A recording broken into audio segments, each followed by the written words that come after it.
Hailing frequencies are open. Good evening, everybody, and welcome back to the Last Excelsior, our Star Trek Adventures actual play here with the StreamPunks.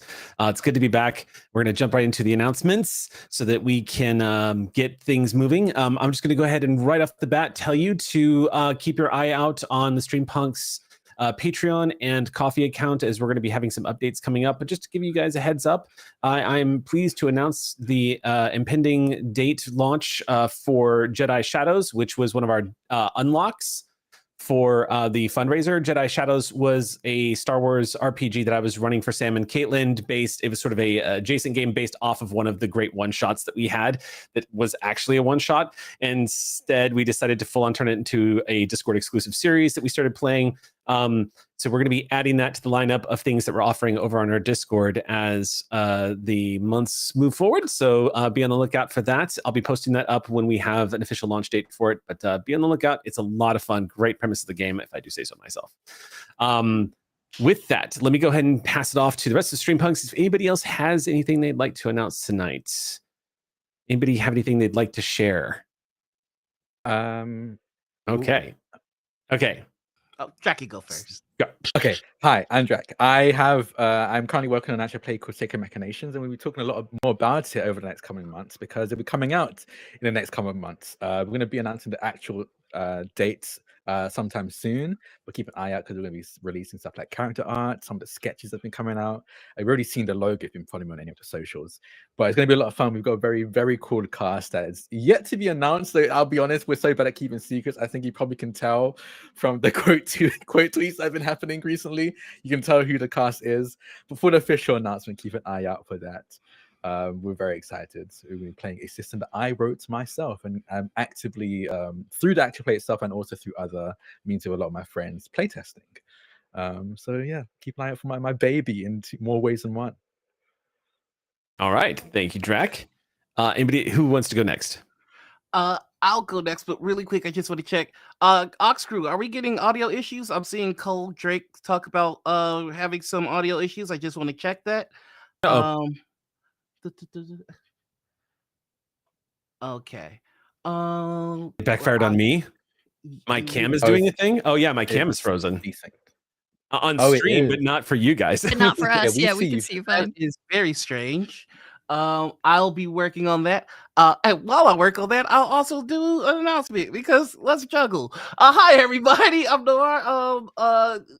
We announced that Noirville is going to officially drop Phase 1 April 15th with the release of Bad Meets Evil, that which will be taking part right here on Alt Haven on Tuesday nights. So thank you all so much for your support on that, and I look forward to finally not having to worry about it. And I'll pass the buck on to whoever's next. I'll take it. Actually, first I want to tell everybody in chat, say thank you, Noir. We love you, Noir, because Noir has taken over the tech seat tonight, and so they are keeping all of us running smoothly. So we love you, Noir. Thank you, Noir. Don't say smoothly. Not right now. No, I'm kidding. It's going great. I'm giving her Hershey's Scott Cotton. And that's why it's going great. Okay, announcements. I said last week, I'm gonna say it again because I think it's really cool. The circumstances behind it, because Twitch hates me and wants me to suffer forever and ever. Because I can't store videos on my Twitch channel anymore. I am posting all of my GeoGuessr streams over on YouTube. You should check them out. They're really, really fun. And if you've ever heard me talk about my GeoGuessr notes and or notebook, we did a full tour of my notebook in the last stream, and that is now up on YouTube. So you should check that out. You should give them a view, give them a like, maybe give me a subscribe. That would be awesome. But mostly they're just really fun. I have so much fun doing them and streaming. But now the VODs are all also available in a much easier to view way. And that's my announcement. Sweet. Okay. Anybody else have any announcements tonight before we get things underway? Yes. The latest episode of May Contain Science is live on YouTube now. I know usually I have some kind of lead-in or something, but I figured, show, don't tell. Please say hello to the woolly mammouse. Oh yes, I heard about this guy. Let's find out live on youtube.com/@Delevely, DELEVELY. I have extreme opinions on the mammouse, brought to you by Colossal Biosciences, who want to de-extinct a mammoth. Go, have opinions. It's gonna be great. Yeah. Yep. Okay. With that, then, now that we've finally, thank God, got rid of Caitlin, we can go ahead and let's go ahead and do you need me to give a second, Noir, before we jump in? Oh no, we are good. We're going to the intro. On your mark, Harry. All right, well, let's go ahead and start tonight's episode of The Last Excelsior. Aye, aye.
All right, let's jump back into where we last left off, where a lot of revelations were happening for the crew of the USS Pride, in separate locations, no doubt. Right now, we have Commander Cadence and Commander Tveen are currently on board the IKS Drovna and are guests of one Colonel Vakros of House McCroch.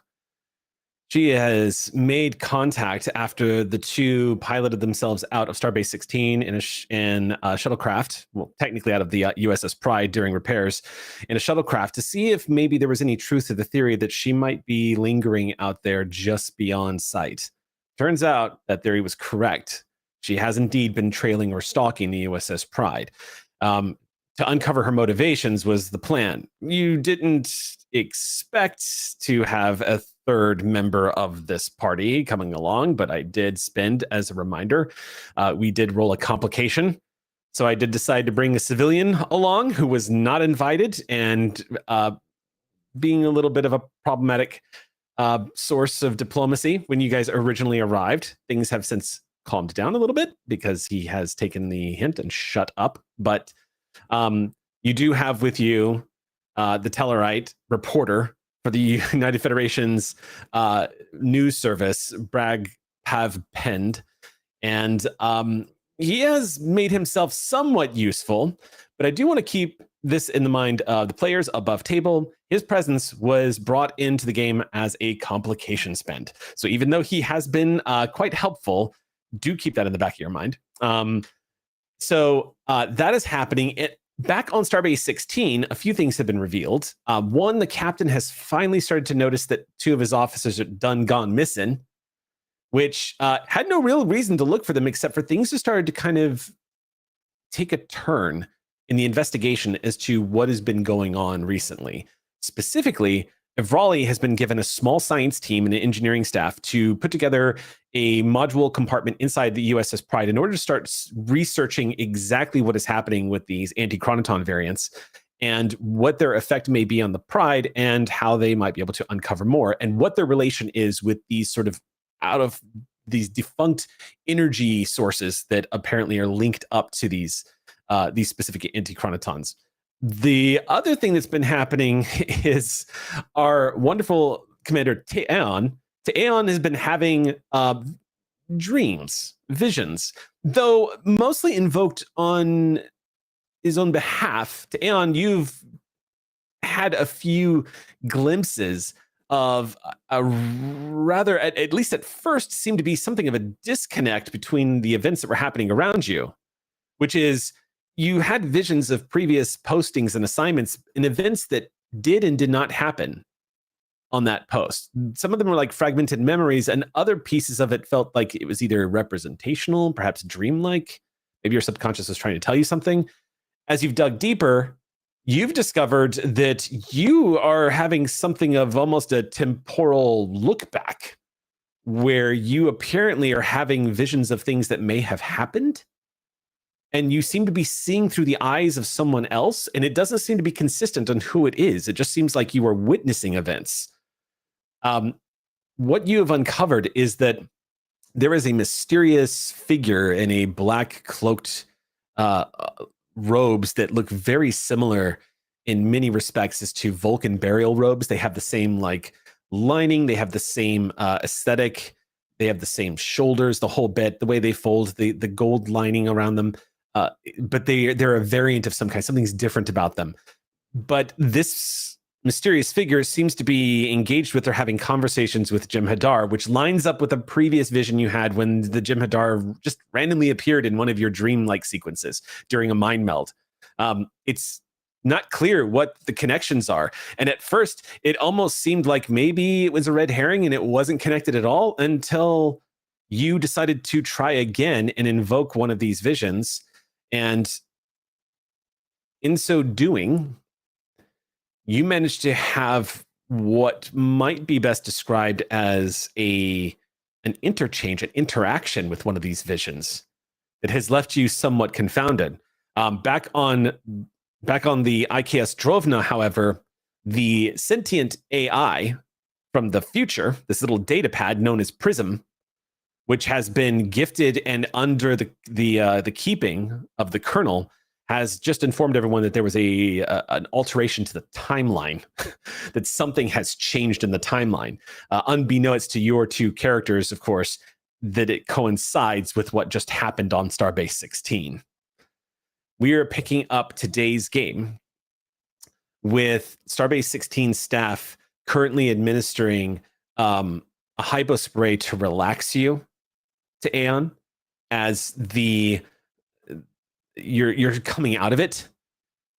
You can see on the computer screens that are behind you in the sick bay, lit up with peaks and valleys of your vitals. Most notably, your adrenaline is quite high right now as it's pumping.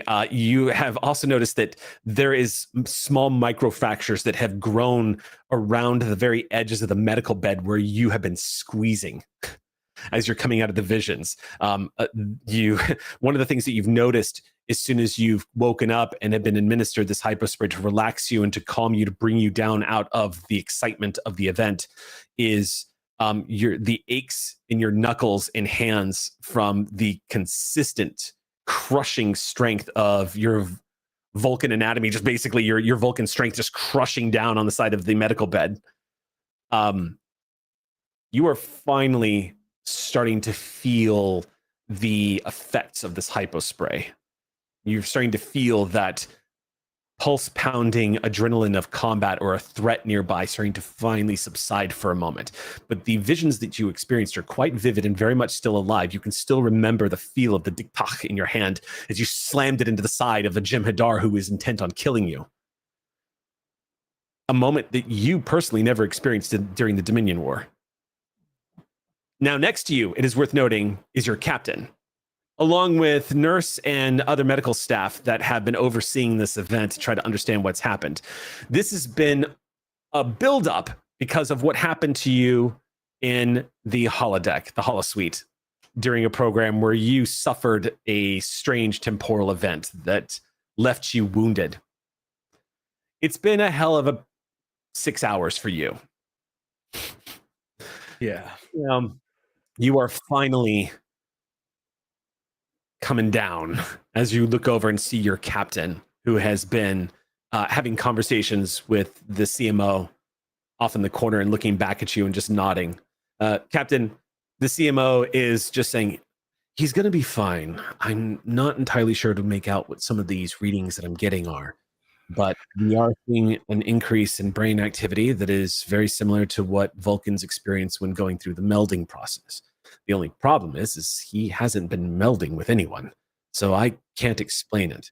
But in medical terms, Captain, I would say he's experienced some kind of psionic event. Do we have any experts or anyone with any expertise on Vulcan mind melding traditions, or perhaps anyone with the ability to assist psychically, telepathy, empathy, anything of the sort?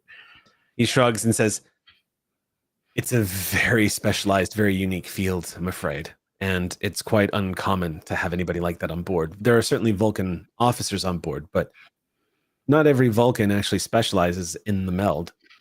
I could see if I can put together a list and ask around to find out if there is anybody available. We do have a few betazoids on board, but that's something of a different animal altogether. In truth, Captain, I don't know if anyone's ever told you this, but even with our extensive medical technologies, Federation has never been able to fully explain Vulcan's psionic ability. Well, that does sound like a challenge. I think it is time that we do what we are experts in, and that is boldly going. So we'll put together that list, and today we learn. I'll get right on it. He excuses himself and heads into his office while the nursing staff basically help to Aeon off the medical bed. Aeon has already been given a new uniform and has just been buttoned back into your top with your pips reattached. Your old uniform is suffering physical damage. It looks like you were shot in the chest. So as soon as you kind of are handed into putting your arms through and getting slipped back in, you see your captain just now being freed up from a conversation with the CMO of the station.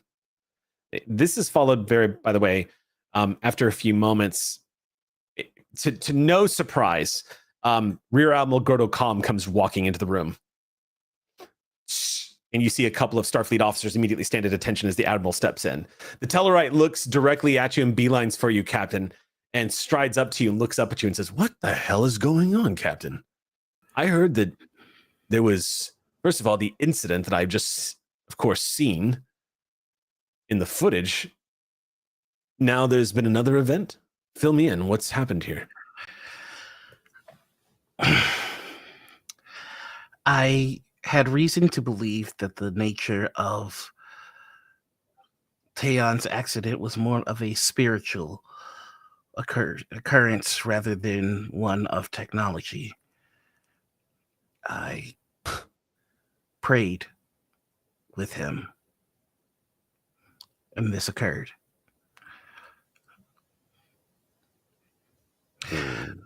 There are a number of questions that we all have.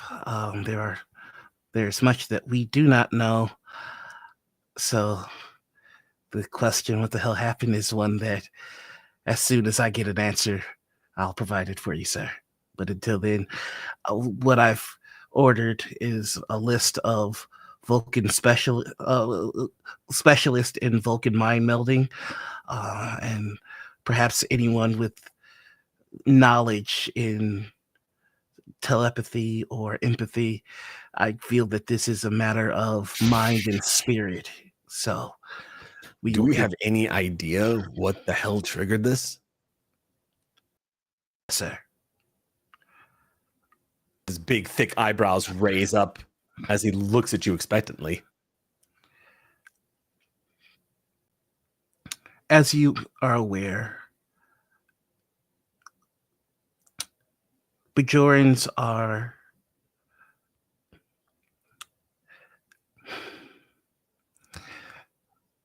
Sir, I contain within the shard of my earring a fragment of a Bajoran orb. It is something that helps me to center my pa. It helps me and grants me understanding in moments of severe crisis. I'm gonna need a moment here.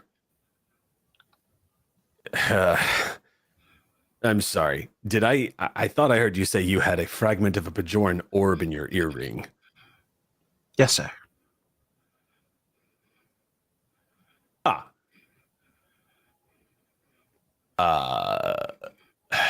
Okay. You see him tug on his beard. I only know what I've read from Captain Sisko's files. But if I understand correctly, those are spiritual artifacts of immense reality-altering power that have each their own unique sort of portfolio into which they manipulate all of space-time. Is that accurate, Captain? And you have a fragment of this in your earring? Is that I don't want to be insensitive, Captain, but is that normal? It is special. And to answer your question properly, it would require us to have a deeper discussion as to what is reality. Oh God. No. I literally went into security and tactics so I could avoid those questions. All right. Well, listen, I'm well aware of Sharon. I know who you are, and I know your personal record and the contributions you've made to Starfleet. I'm not concerned. I'm just shocked. That's quite the revelation. This earring triggered some kind of event in your tactical officer, and he had some kind of temporal. What exactly? It is my belief that what the orb did was it leveled the playing ground. My officer was attacked by an unseen, intangible entity. I have to interrupt you. Did this attack happen because he came into contact with the orb, or was this before?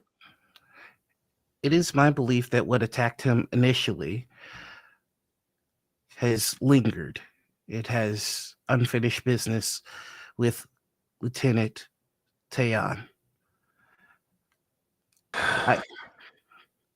I believe, I know that Lieutenant Commander Tayan's pa is strong, in that if only the battlefield was one that was balanced,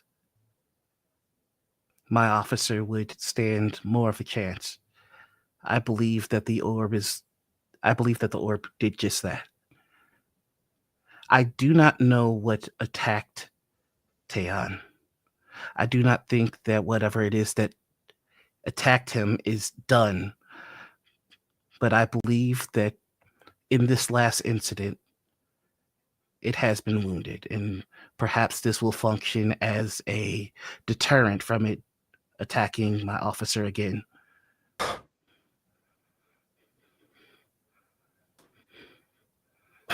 All right.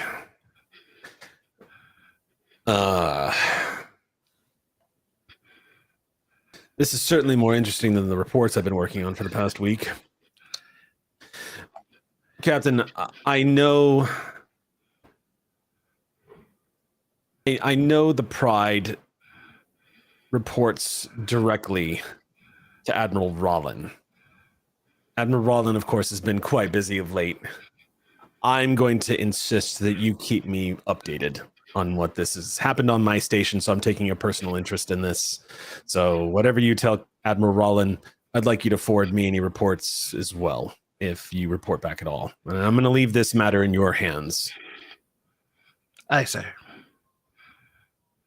Commander, he looks over at you, to Aeon, as you're situating yourself. Aeon stands at attention. Sir?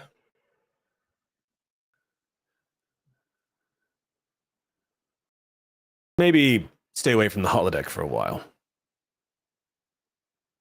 There's the awkward expression of a Vulcan smiling a little bit. Aye, sir. Glad you're feeling better. Well, keep me posted. With that, he just does a curt nod and excuses himself from the med bay. Taeon immediately winces and sits back down on the med bed. Yeah. Oh.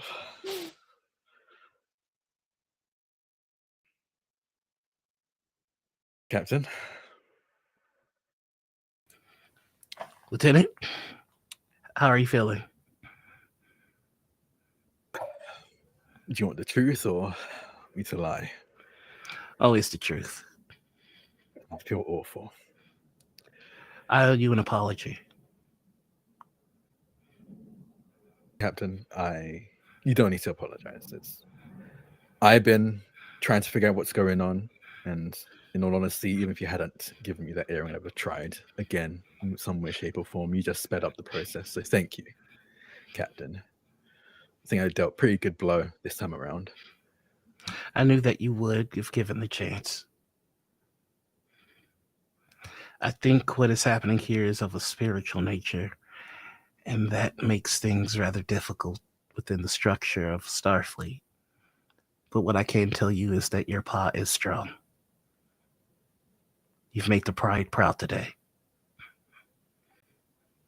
Thank you, Captain.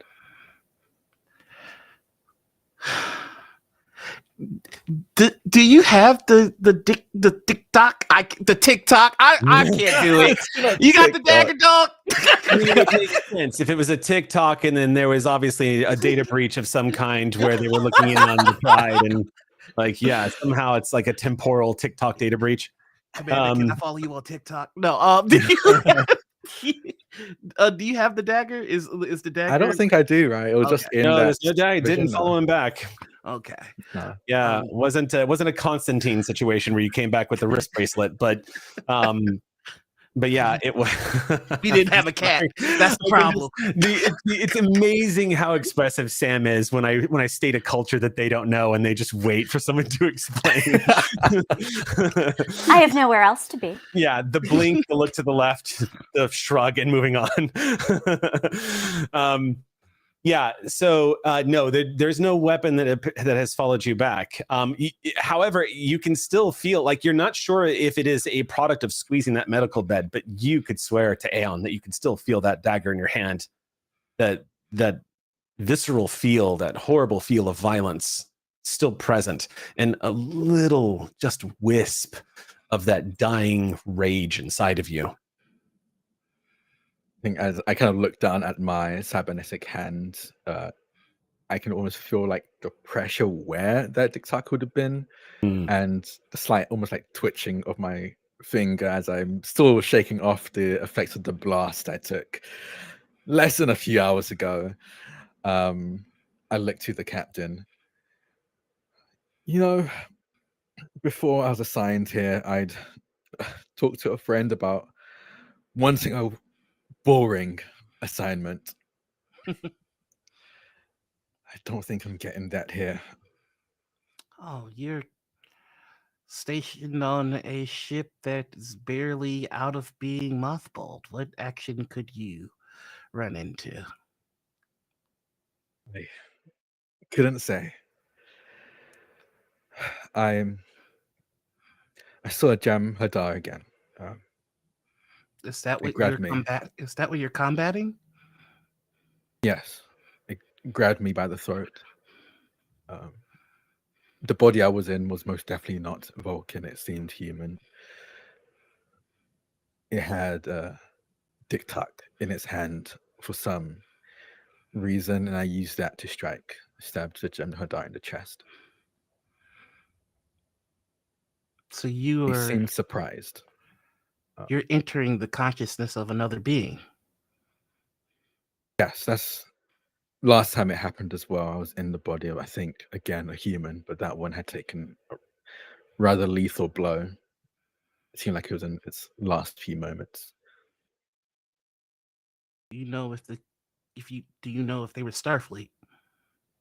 Yes, they were. There were many Starfleet bodies around me, many Jem'Hadar as well. Far more Starfleet.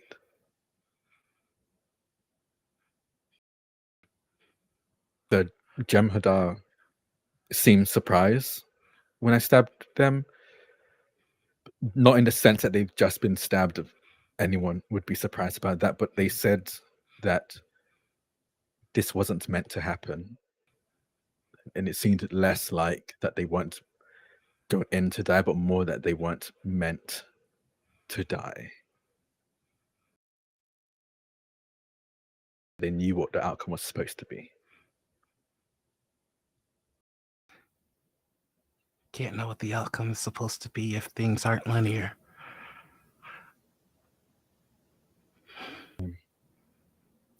I need you, to the best of your ability, to confirm something for me.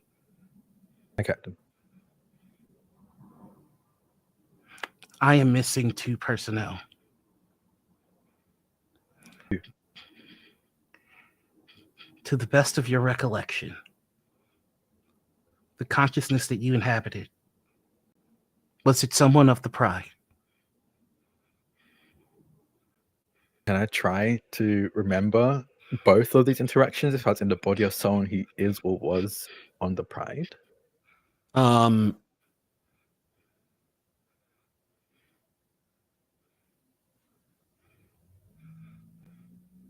You have it's such a surreal experience to feel somebody else's body, to be in another body and to be experiencing it. Nothing about it felt familiar, and your hands didn't look familiar. Your build didn't look familiar, and you weren't wearing a red uniform. You were wearing a blue uniform. You also seemed to be human.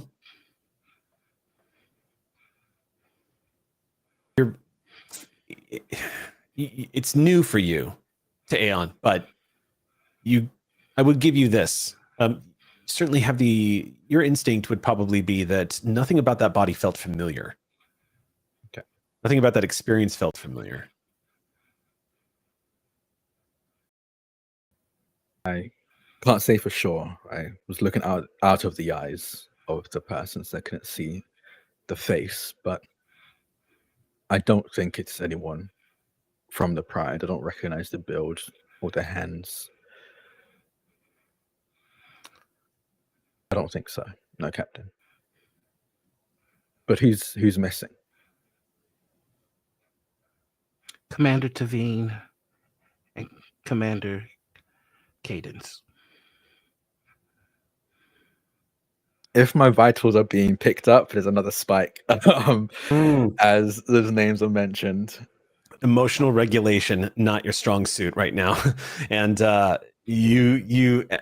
it as like a perfect button for a scene switch. As you say this, Captain, you can see just over to Aeon's shoulder that spike like peaks right over the shoulder as the monitor of the vitals still visible, which is a good cut to the IKS Drovna. The IKS Drovna right now, all of you are following the colonel onto the bridge from the conversations you were having in her ready room, as it were, which was really just looked like just the galley or the captain's galley. You were all escorted by her and 2 Becks up onto the bridge. She is walking with purpose, having received notification that something is happening. As soon as those heavy Klingon doors open up and she steps onto the red tinged like lit bridge, she pulls her cloak off, just swashes it around and drops it onto the back of her command chair and says, "Status report." And one of the Klingons says, "We are experiencing minor fluctuations just outside the ship. We believe it is a scan." She turns and looks at the science officer, who nods and says, "Confirmed. The Starbase is scanning the shuttlecraft, Captain. I believe they are looking for their lost officers and have noticed that there is a derelict shuttlecraft lingering out here." The captain turns and looks at all of you and says, "Time to go home, I think."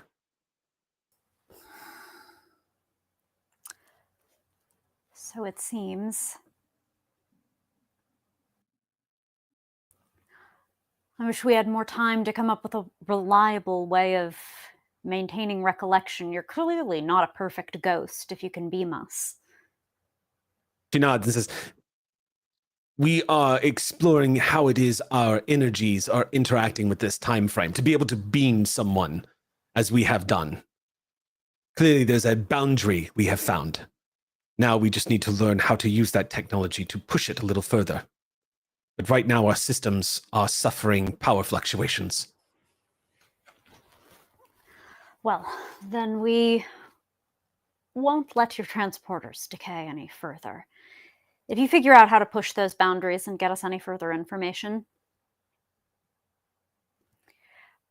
we know we're on a clock. At least we know for now. Nods. "I don't know how many more times we might be able to meet like this. I don't know how much time we have left." None of us does.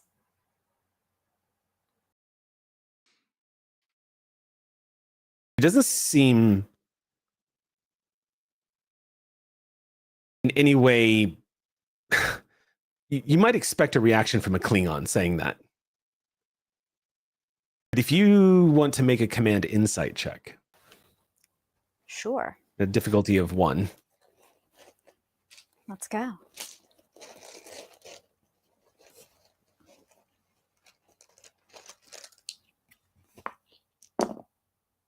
Ooh, wow. Okay, spicy. I don't think there's a focus here though, so 1. 1 success. It may not be fear, but it is something close to it. And as a reminder, what's writing on the line is not Stovokor, it's non-existence. And the fatalistic glory that Klingons love to embrace when it comes to death, that is not what's waiting for her. You see that weight on her shoulders as she turns and says, "I will escort them down to the transporter room." And she nods to all of you.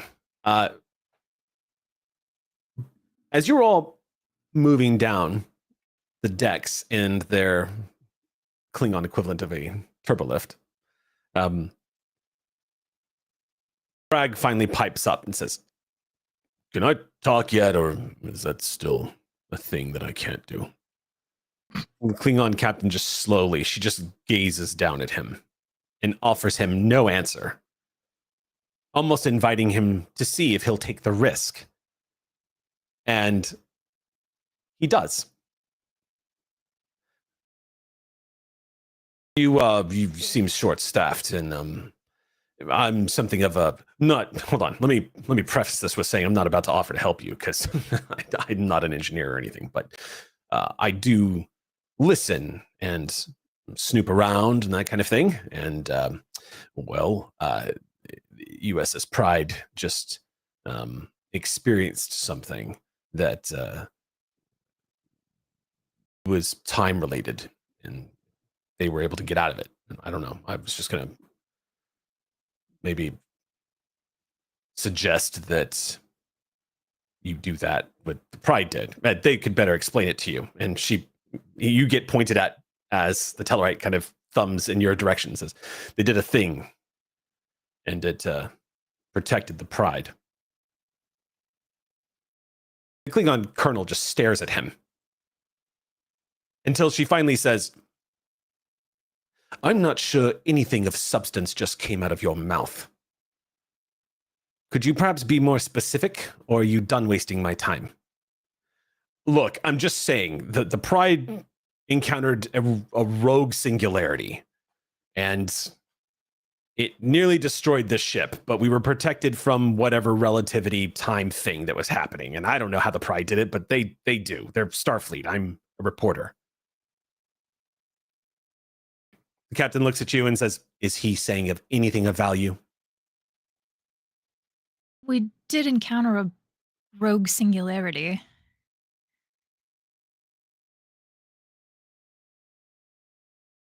I could pass along our encounter to your pilots and engineers before we leave. There's no time. We must get you back to your shuttlecraft. I will relay what you've said to our engineer to see if maybe he can make sense of your blabber. The doors open and leading you guys down the corridor until you reach the transporter room. As everyone is led up onto the transporter deck, she takes one more look at all of you and says, do not forget us. Stay close by. No, Might help. I mean, in case the worst should happen, do not forget us. Stay close by anyway. We will do our best. I'm certain, Starfleet, that whatever did this to us is your enemy as well. That much is clear. I can confirm, you hear Prism say on her side, I will have more conversations with this thing and learn what I can. Energize. We'll figure this out. The last thing you say as the red curtain of energy begins to tingle and bing around you, and moments later you find yourself back on board your shuttlecraft. The moment you reappear onto the shuttlecraft, all three of you are hit with a wave of nausea. Each of you in your vision see images and after images in front of you for a moment, and you hear echoes, voices, your own. And a few moments later, I'm going to ask that you all make a fitness check, and you can pick however you want to rationalize your department here. But it's a fitness check basically to not incur a complication. Okay. Is it relating to that nausea? Yes, it's essentially above table. You are all beamed back into your time stream after being in this strange pocket of time. Sure. So yeah, so this is literally your body trying to think of it like decompression sickness almost. Not quite the same physiological effect, but your body trying to realign to a new environment. So yeah, however you want to rationalize how you do it. And the difficulty will just be a flat 2. May I use my EVA focus? Yes, I would allow that, because your EVA focus is basically your training in dealing with close-knit environmental systems, and not only just using the suit, but being familiar with the dangers of using the suit probably gives you and anti-vertigo from null grab and all that kind of thing. Yeah. I was going to say both of us could probably reasonably use con as pilots who are used to sudden shifts in Oh yeah, no, I was perspective and doing that as well. Yeah, I think that's viable as well if you want to use con, because that's especially small craft. You gotta it's quite a lot. Part of the training of flying is Starfleet absolutely runs you through the gauntlet of, okay, we're turning off our inertial dampeners now, so you can feel the air and the gravity and go. So, which I turned back on forever after, definitely for sure, 100% off. So, yeah.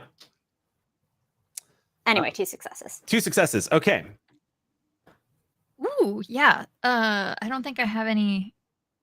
I don't think any of my focuses would apply. Okay. because that would just be really fun if I could get 4 success if I could crit twice here, but I don't think I can. So I think it's just 2. Just 2. Okay. The two of you, you've had plenty of training.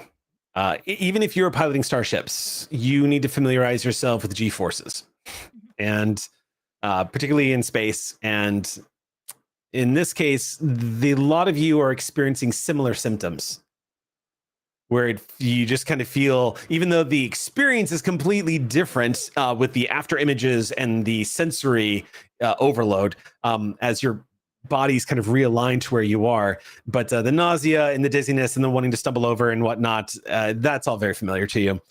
However, Bragpath Bend immediately falls face first onto the ground and starts having a violent seizure in front of you. Ooh. You see Tellarite just tense up, ball up his arms, and collapse and start violently shaking. Hypo spray from a med On the kit side. on the side of the ship. We're in a You rush over. stock shuttle. You rush over, immediately activate the panel, opens up. You pull out the med kit, put it down on the ground, flip it open, find a hypo spray, select what you need. I'm going to need you to make a medicine check. Oh shit. Yep.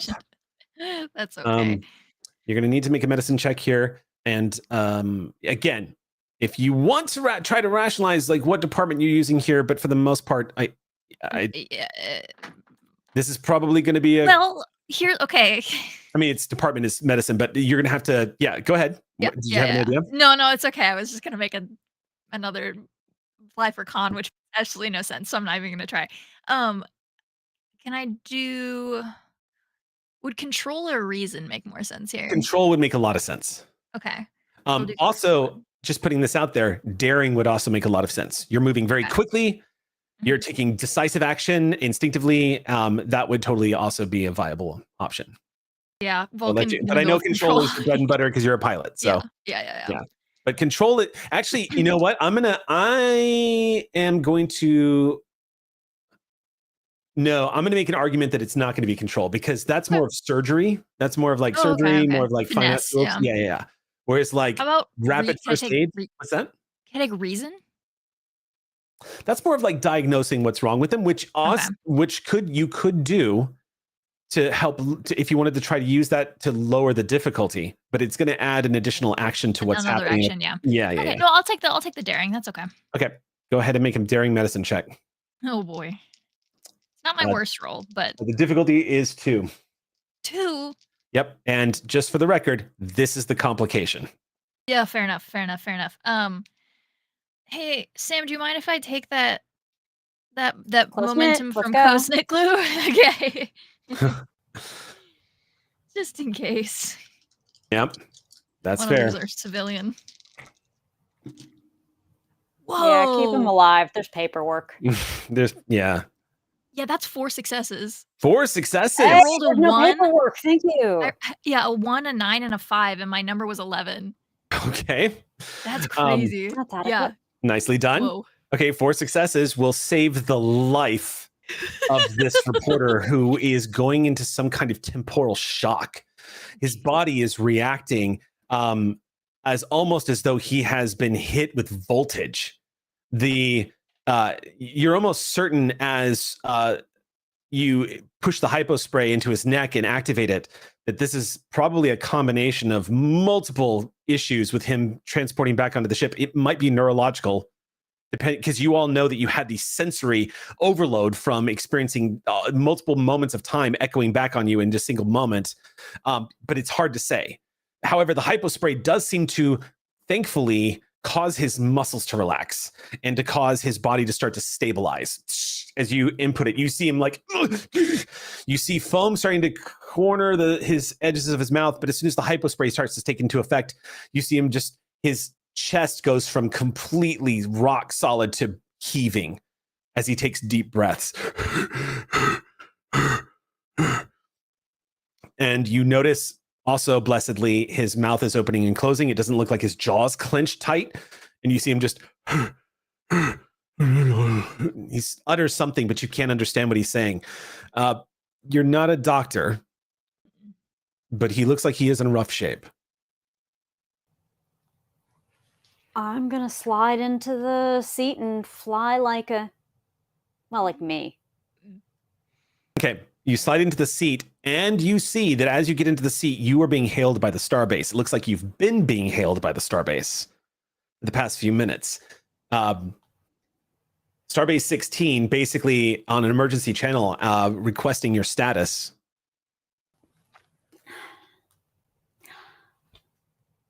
Hey, station, this is Pride's shuttle. We are back on our boat, and we're going to be coming in fairly hot. We got someone who needs some medical attention. Understood, shuttlecraft. Are you declaring a medical emergency? Yes, I am. Copy Please that. have staff on standby. Starbase 16 out. As you start turning the shuttle around, Cadence, and kicking it into full impulse, racing back to Starbase 16 and coming into transporter range, there's something that's gnawing at you.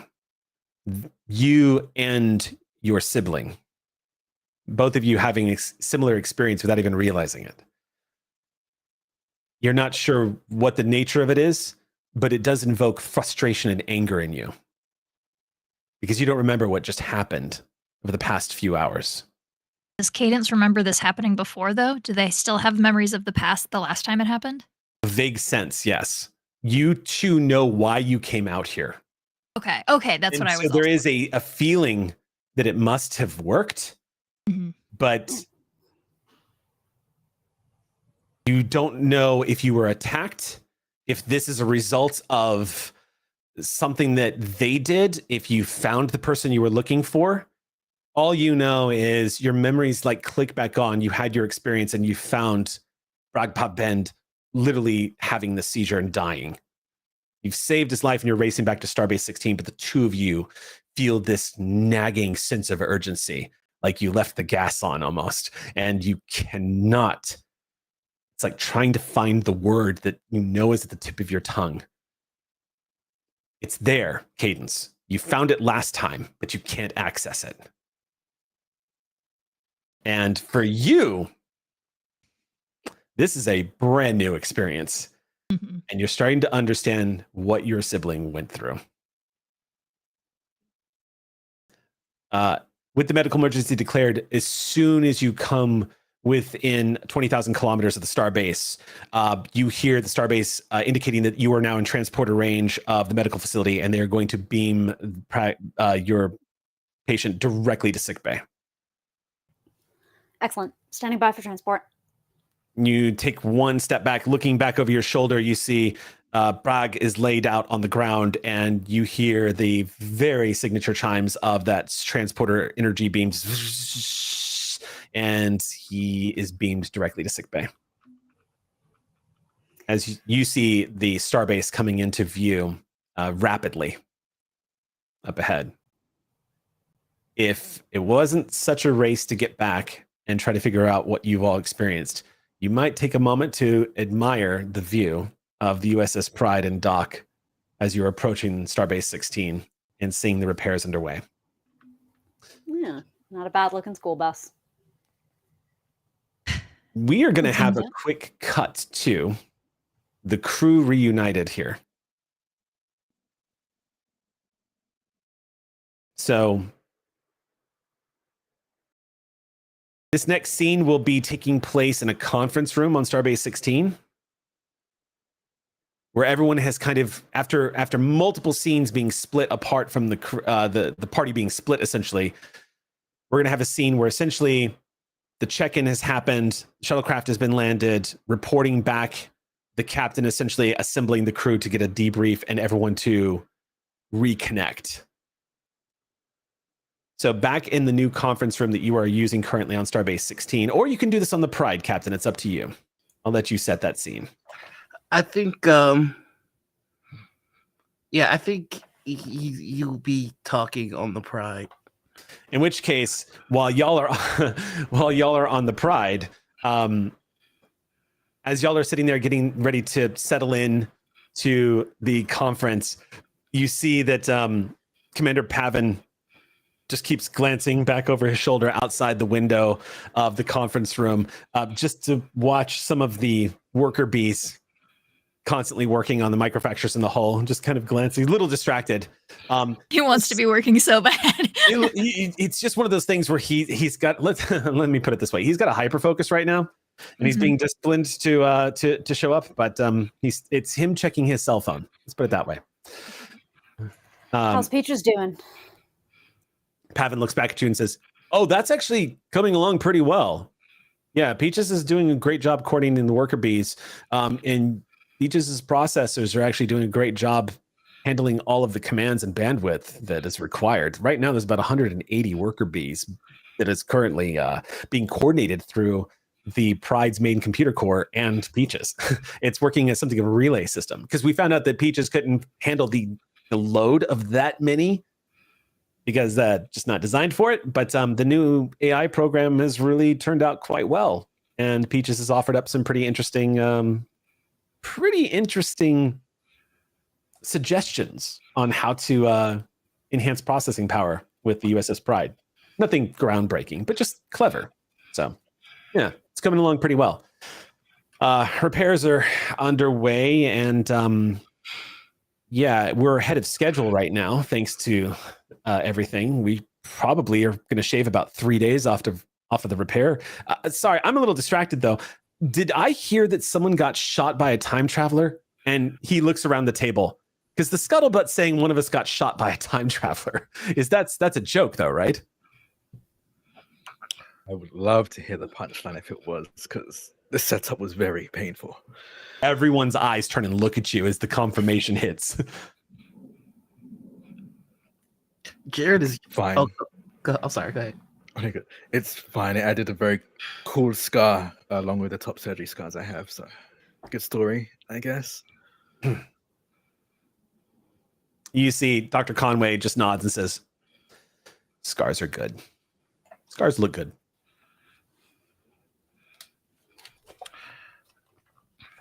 Cadence, David, do you have anything to report? Nice big blank spot where my memory is supposed to be, and a real obnoxious stowaway who is recovering in med bay for some kind of reason.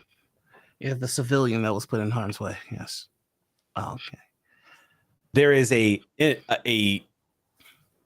jarring, like popping, slapping sound as Evrali slams their hands down onto the conference tabletop and goes, "You had another encounter." Easy, Sensor Jock. Sorry. The captain does get a substantial eyebrow from that. From that sentence, I will say. Yeah, Does not that say was a anything, match but gets an eyebrow. The two of you didn't let that fly by, but Evrali completely misses any implications or even that someone was injured and is staring directly at you, Cadence, with those bright, like icy blue eyes just lit up with excitement. The Andorian's antenna are currently just pointed straight up. We can only assume based on the fact that we don't recall that matches the previous encounter. Unfortunately, we don't have a direct yes or no for you. I have, sorry, Captain, may I? Please. Go ahead. Captain's been putting me to work, trying to figure out what the correlation is between these, the I guess outdated or the old energy signatures that we seem to have stumbled upon. The stuff that the people who were chasing, I guess, were stealing from that colony. That energy. Do we know? The anyway. The point is that we know that there is a sort of like a very selective energy field that these anti-chronoton variants react to, right? And we have tracked that it's kind of like vintage, like modern day plasma coils and such interact with it in a very peculiar way. But older power systems, like the power cells that were stolen, those react to it in such a way that it is triggering a response from the anti-chronoton, which is why that piece of metal cloaked right in front of us, I bet you, Captain, I'm willing to put down some serious, obviously not latinum because I don't have any, but I'm willing to bet that if we find a way to expose both of you to some of those energy fields, we could excite the anti-chronoton variants and possibly trigger a memory response, like we did the first time when we inadvertently saw the commander walk past the hull piece down in the main cargo bay. Will we be able to have this done on a scale big enough for the crew? Absolutely no idea. Sorry. I think, Captain, that I'll know more after we try it out the first time. Very well. Make it so. Did that information, because we learned something adjacent to that on the ship, does that make anything like Nope. nothing in the Just back of the mind? All Nothing? you No, we the just don't get that. the closest you get is this nagging sense of urgency. That's like, that's what I feel like, a familiarity about it, but no like everything feels essence. urgent right now. You Okay, feel like, I mean, literally, it's the GM whispered game secrets in your ear, and you can't tell them. It's Yeah, kind of yeah, how yeah, it feels. yeah. So, literally, kind of like you've no idea. All I would right, recommend. excellent. I would recommend Commander Cadence being the first one to have this procedure done, as this has occurred with you multiple times. Yes, sir. That seems like solid logic and sounds a whole lot better than first to be a guinea pig. But may I make an insight check on my captain? Sure. I know the vibe is. Yeah. So this, just so you know, no difficulty being said. This is literally if Jaren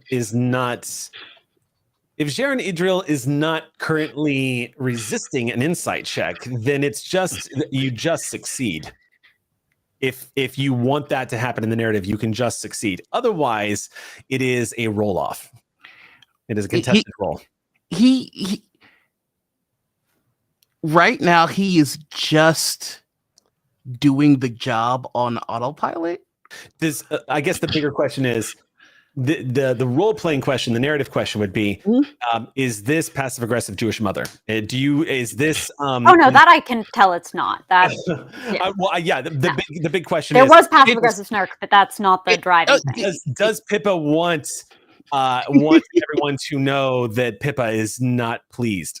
Oh yeah, he's very much like not. It's like then personnel on his ship has been kidnapped multiple times, and this time it's like they volunteered for it, and he is pissed. Okay, in this case, Cadence, based off of your history with Jaren, and as a pilot who has been on the receiving end of a dressing down more than a few times, every instinct in your body tells you that Jaren is simmering underneath the surface right now. Right. See, that's the problem. I'm not actually getting it's more worry. the oral feedback.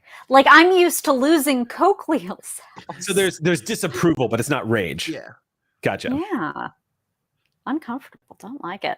So yeah, I'm gonna go have energy fields of an unknown specification blasted at me, and I'll let you know how it goes, Captain. He's just doing the job, so it's like you'll be the first to do the procedure. Yeah, no, that was the thing that they said with their mouth words. Yes. Yeah. You ready, Sensor Jock? Are we doing this now? Yes, absolutely. Unless you want to wait. I mean, it seemed like maybe you weren't too excited about this, so I mean, we could do it some other. I would also prefer to make an attempt to get memories back. That would be sure. I'm down. Of course, yeah, absolutely. I just, not to sound like a jerk, but I wait until I'm dismissed, and they look over at you, Captain. Riley, we're given the go ahead. Go ahead and prep Commander Cadence and Savine, if I could have you in the room for a moment before you head off. Yes,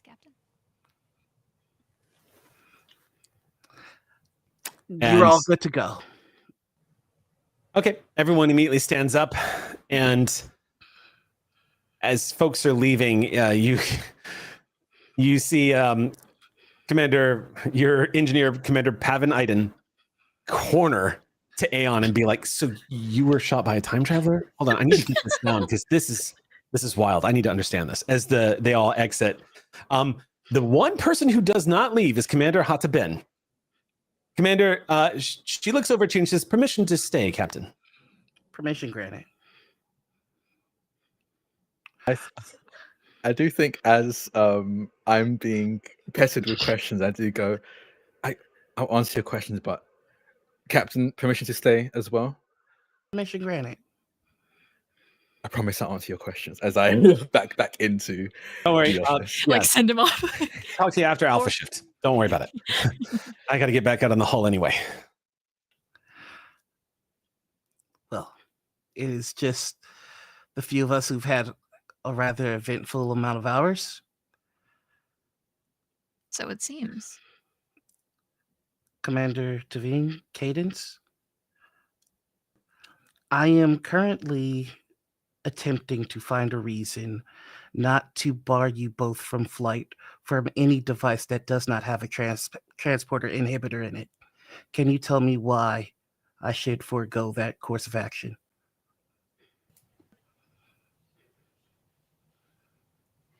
Seems disproportionate to something that broke no protocol, sir. Certainly within your purview. We Did you could not stop you if that was your choice, but Yeah, it the captain. does seem excessive. Did the two of you go out there looking for this anomaly that we have no recollection of? That is all I need to know. Yes.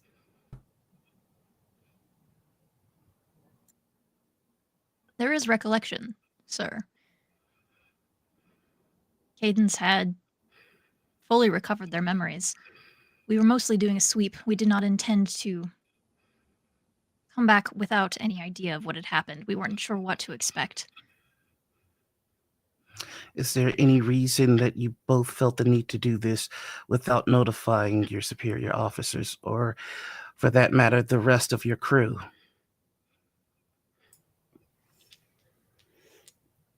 It is not required of us, Captain. To But attempt to I make appreciate contact.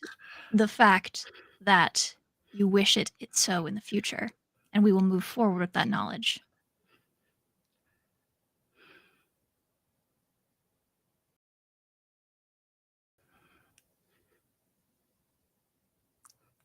Do you have any idea how worried I was about the two of you? If you can't find the decency to consider regulations, and at least I had no idea where the two of you were.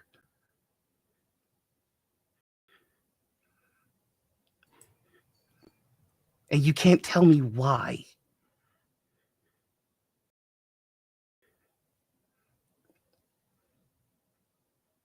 This happened in the midst of Commander Taeyon being injured.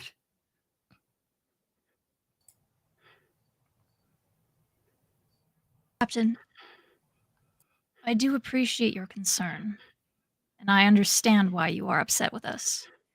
But I do feel it reasonable to point out that most of the extenuating circumstances here were under none of our control.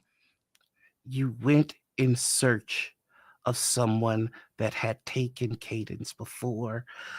You went in search of someone that has the ability to manipulate our cognizance We did so fully aware of the risks. without expect it. anyone knowing. Yes, sir. Those are true statements. It was not with the intent of obfuscating what we were doing. It was just how it went. This is Starfleet. It's not just how it went. We have a debt to each other. That is how this crew has to function. We have to be better than this. You're all dismissed.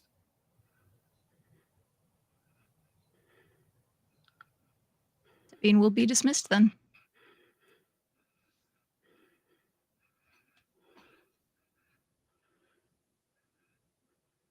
Hata snaps you a look, Cadence, as you shake your head. You can see the warning in her eyes. And she motions for you to go to the door. Yeah, I'll head out. I'll follow suit. Hata does not leave the room. And she follows all of you to the door and presses the button, and it closes. And she turns and looks at you, Captain, and says, "How are you feeling, Captain?"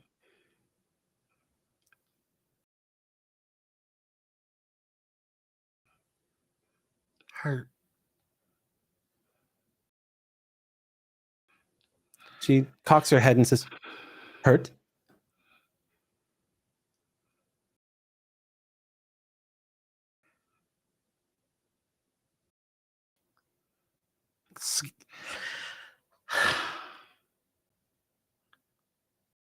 I've lost enough crew members here already, and I haven't been here very long.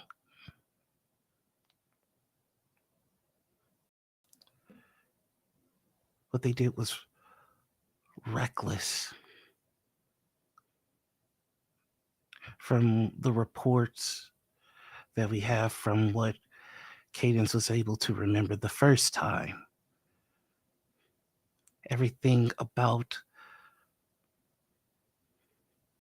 whoever's doing this reads as a threat. And my crew won't even give me the chance to defend them.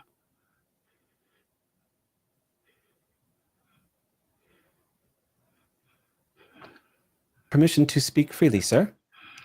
Permission granted. Do you know what I'm about to say to you, Captain?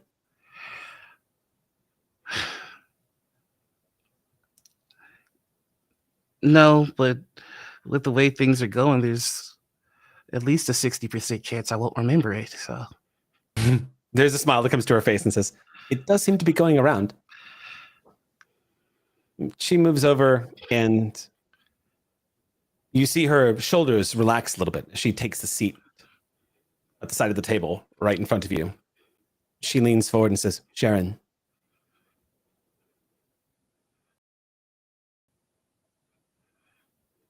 your crew is going to take risks.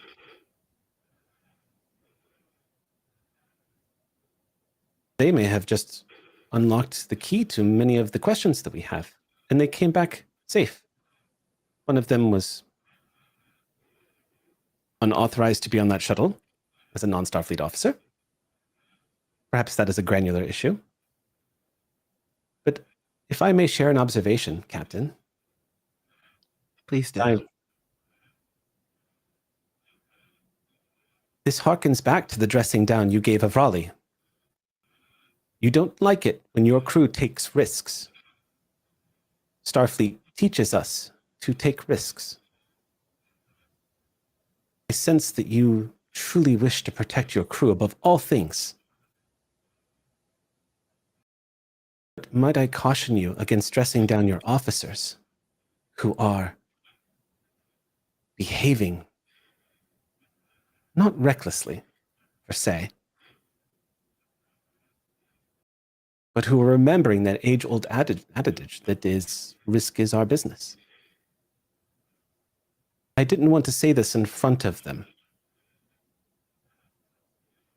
But strictly speaking, sir, they did not break protocol. I think losing them would break your heart, sir.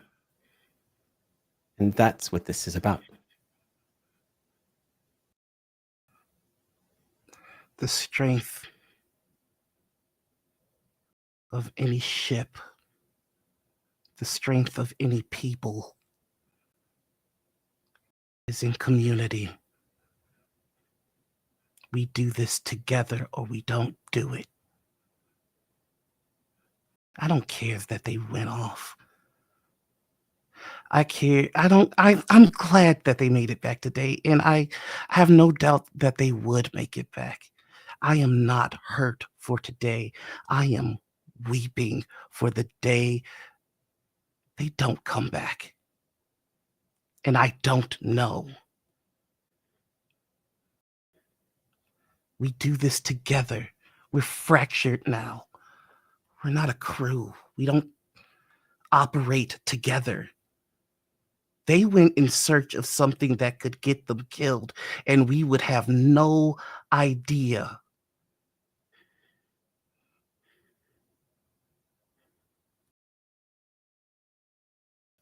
Risk is our business. Hata, our together.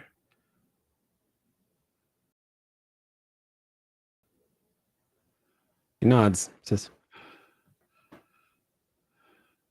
as XO of this ship, it is my duty to keep my ears to the ground, as the human expression goes, and to listen to what the crew has to say, to be mindful of their state, their morale, how they view each other, and how they view their command.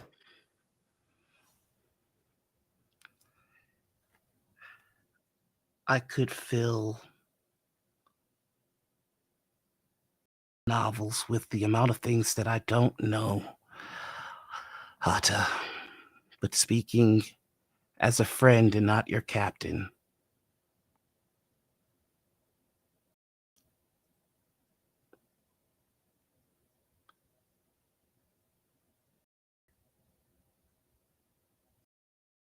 I thought I was friends with them more than this.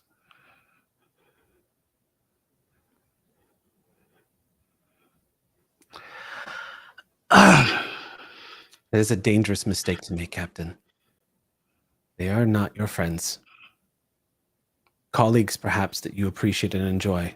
But don't forget, sir, you might be required to send me or them to their death. That is the nature of Starfleet, sir. Not that that necessarily pertains to the issue at hand today. My point, sir, is I see you holding on very tight.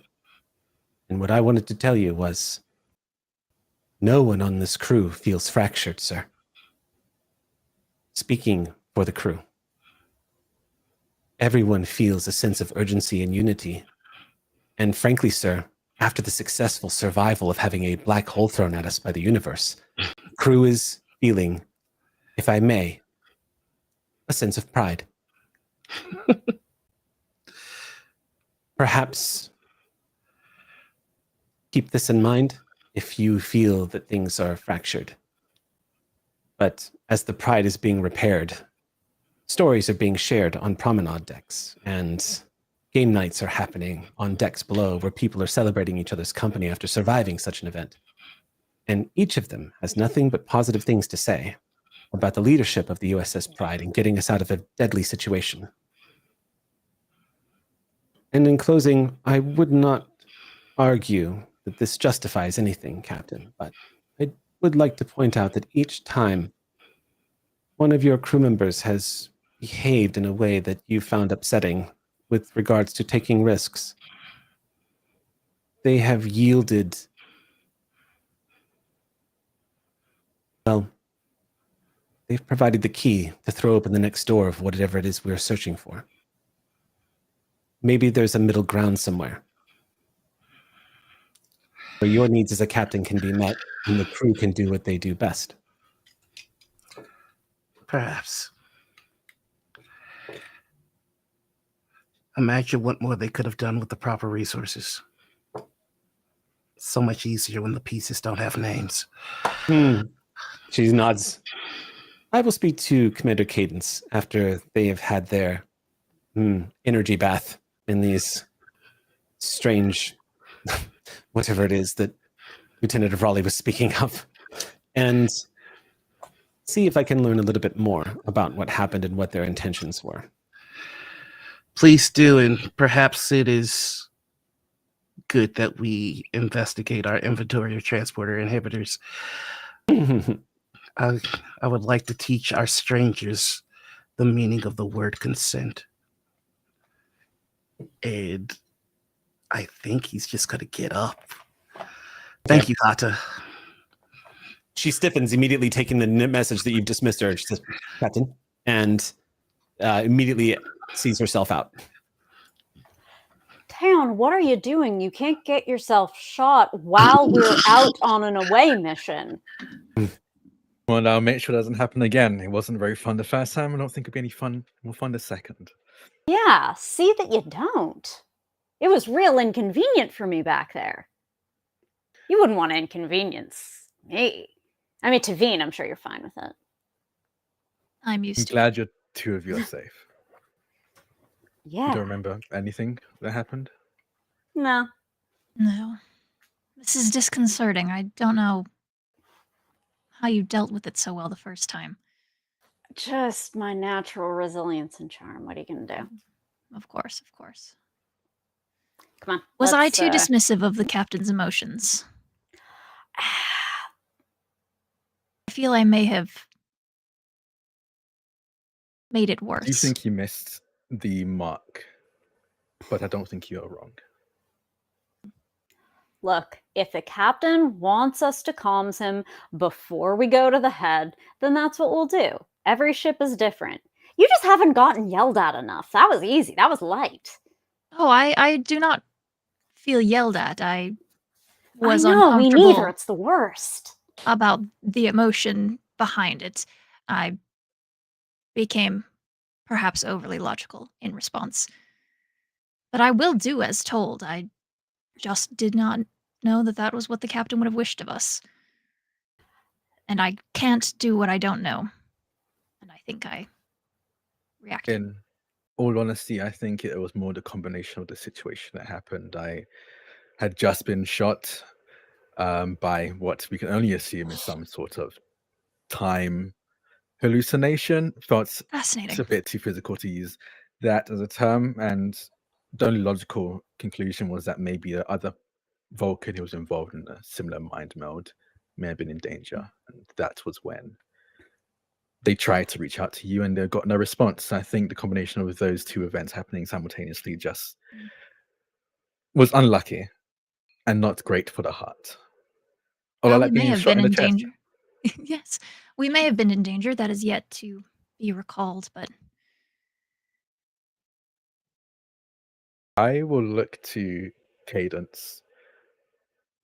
I don't know how much you heard, but I came across two Jem'Hadar in those incidences.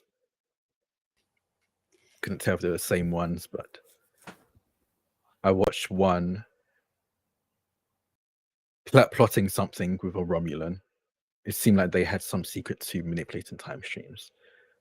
Everything they were talking about was about how they were not going to win this battle, but they could rewrite it. Seemed very time related the way they worded it. I think we need to remember. I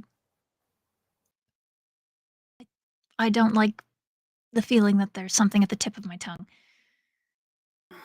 Hey, just let the thoughts go. That's the problem. You're thinking too much.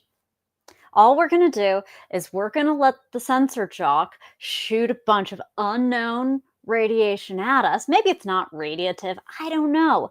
Hey, sensor jock, where are we going? Where are we doing this? Raleigh, who is walking like 30 feet ahead of you, stops and looks up from their data pad and looks around to find out who was talking to them. Mm-hmm. And then they notice, and they kind of awkwardly come running back to where you guys are walking forward. And when they get back to you, they go back to their data pad for a hot moment before they realize there was a question. Like, what? Where are we going so you can do the undisclosed experimentation on us? The research lab that's been that I've been given by the captain to conduct all of the experiments. It's on deck 14 in the lower sensor platform. We've converted one of the smaller 14 rooms. sensor platform. Got it. I'm walking alongside Taeon, and you just get a. You're all right now? Might Aside need from some the- time to work on my cybernetic arm. Is still a bit. They will kind of gesture to their hand, and the hand is usually very steady. Like every so often, one of the things like twitches against their will.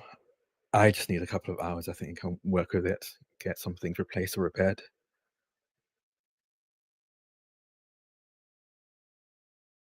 I'm fine. Again. Trust me. You should have seen the other guy. I have no doubts. You notice that Avrali has placed a tricorder up against your shoulder to Aeon and has begun to scan you. Okay. And just runs the tricorder scan on your arm, your cybernetic arm. Folds it closed and looks at you and says, "What? Should I be worried? No, not at all. No, I'm checking because there is evidence in the past where these anti-chronoton variants embed themselves specifically in alloys, like they did on the plating in front of the plasma conduit. So I just running a theory. There's no evidence to support that anything happened. You weren't exposed to them directly. I think these two probably were, but just wanted to find out if, collecting data, that kind of thing. I was going to get the scan anyway, just the inherent area, but it's nice to know. It wasn't a medical scan. They hold up the tricorder and says, literally just scanning for anti-chronoton variants, find out if they were present. No, Listener Ivrali, I appreciate that. I'm curious and maybe a little bit worried. What would happen if it was infused into the metal of my cybernetic? Well, I don't completely know, but it's entirely possible that you might have reactions similar to some of the alloys that we've encountered that have been saturated with the anti-chronoton variants. So, for example, the biological nature of your implants, I don't fully understand them, and I would need, obviously, your permission and Dr. Conway to be with me if we were going to run any kind of scans on them for anything like that. But if there is, unless there's any variables that I don't know about, it's entirely possible that the presence of anti-chronoton variants in the surface of any alloys on your body, if they are there, it might do things like cause your arm to turn invisible, or maybe even give you some kind of insight. I really don't know. There's so little data on these anti-chronoton variants. We don't even truly understand what the variables are that make them different from standard anti-chronotons that we got from the USS Voyager. So I'm not entirely sure, which is why I'm always on the lookout for them, because they were so randomly placed on that deck plating on deck 14. I worry. So, well, thank you for bringing that to my attention as well. I'll be sure to let you know if I feel anything odd or strange. If the worst situation that can happen is an invisible arm, I'm not going to be mad about that. That actually might be very useful if we end up coming to a hand-to-hand blows. Not many people can. They tug at their antenna for a second and just say, first things first, if you do notice anything, definitely contact Dr. Conway first. I'll come running second. But good. But I was just basically trying to verify what the transporter was telling us. Transporter said there's no presence of anti-chronoton variants on you when I looked at the transporter logs as soon as you guys beamed over to the USS Pride. So I just wanted to confirm with what the transporter log said with this quick scan to verify. And turns out it's true. Doesn't look like there's any anti-chronoton variants on you. So that's good, I think. Thank you. Yeah. Sounds good to me. I didn't have any to begin with, and I think I've been doing pretty well. Now, if you want to join us, by the way, and this goes for the two of you, if you're particularly interested, because we're going to need all the help we can get, but I haven't pitched this to the captain yet. The turbo lift finally reaches deck 14, and a few of the people that kind of held up the turbo lift step off. Raleigh steps out and says, I'm going to be recruiting as many people as I possibly can to go deck to deck, room to room with tricorder scans so that we can basically run a, well, how do I put this? A diagnostic on the entire ship. I mean, about as close to a level 1 diagnostic as I can get on the entire USS Pride, because I don't trust our sensor systems to be able to pick up, for example, little patches of anti-chronoton variants that have been sitting in the ship for 80 years, which apparently they never did. So I'm going to see if there's any more hotspots. And if y'all want to volunteer, I'll replicate us some canar pizza, maybe some, if you like plumik, is it plumik? Plumik soup? I don't know what the Vulcan... I'm happy to help. Thank you. I'm been in charge of some It's volunteer level of only, rest. so it's not easy.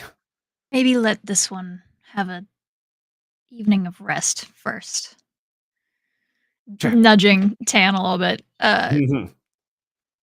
Fair. Okay. I'll But rest tomorrow and... we will join you. About that moment is when you all reach the research lab.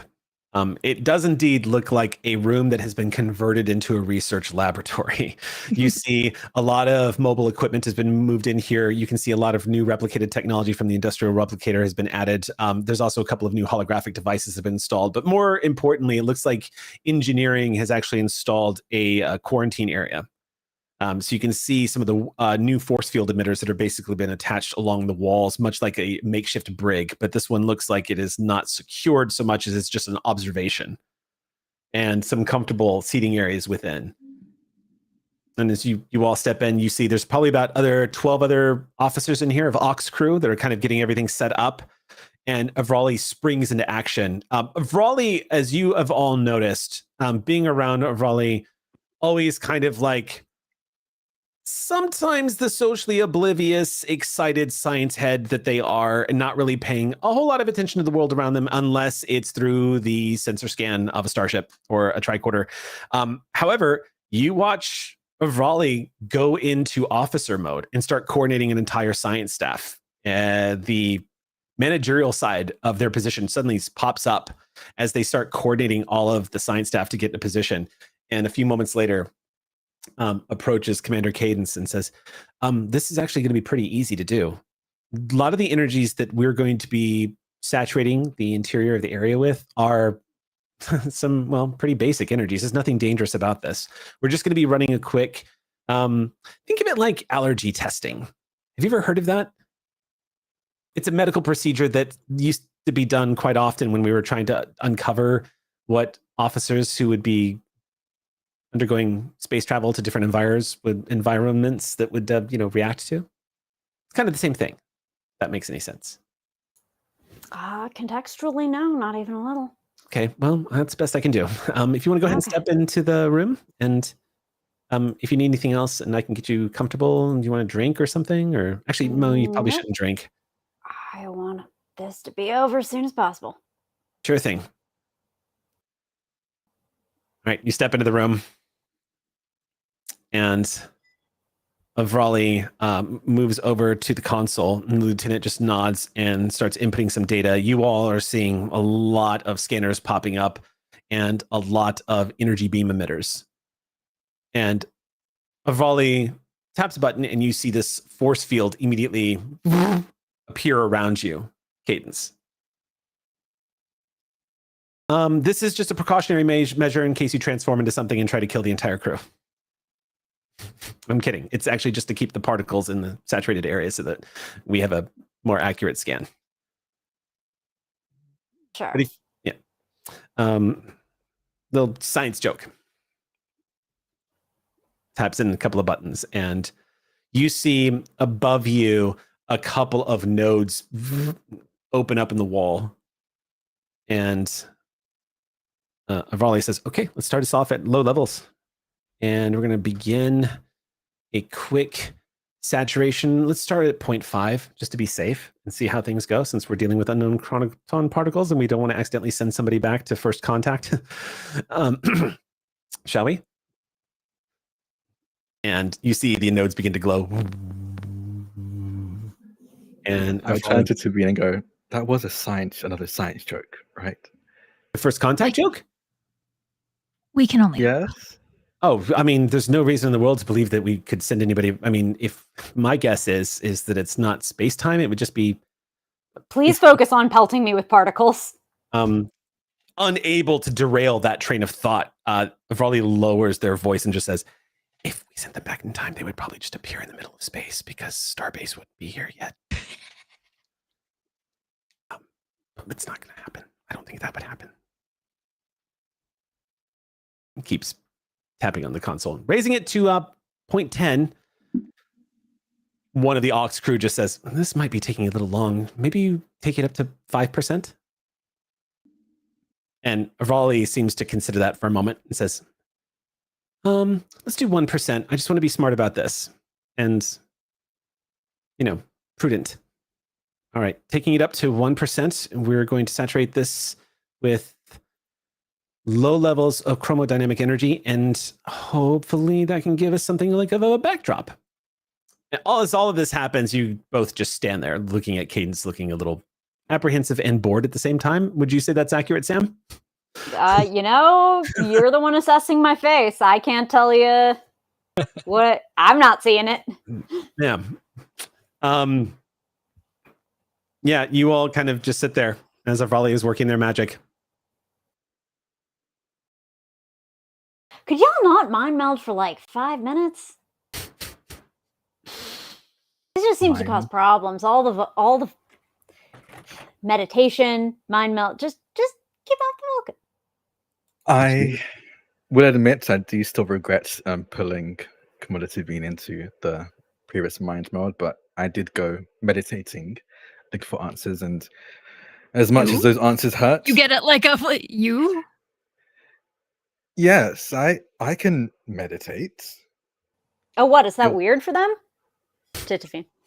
Not a matter of whether you can, just whether you do, which you don't. I was struggling to remember the face of the Jem'Hadar we saw in that vision, and I just thought maybe that sitting quietly for a moment and meditating would help, and it did more than help.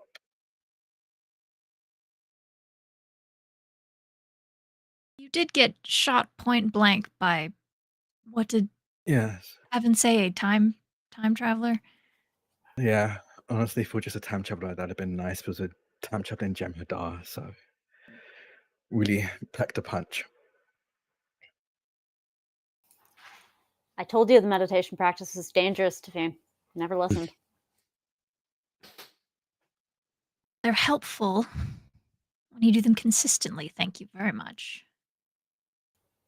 I'm going to go ahead and amplify the auxiliary polaron inertial injector. So if you want to just give me a moment and no talking. Yes.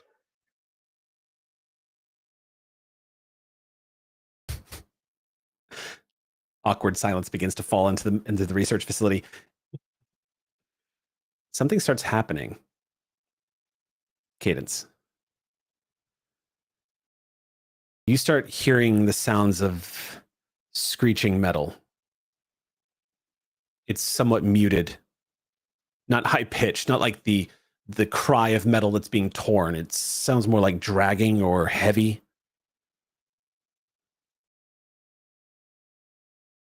Doors. You remember heavy doors.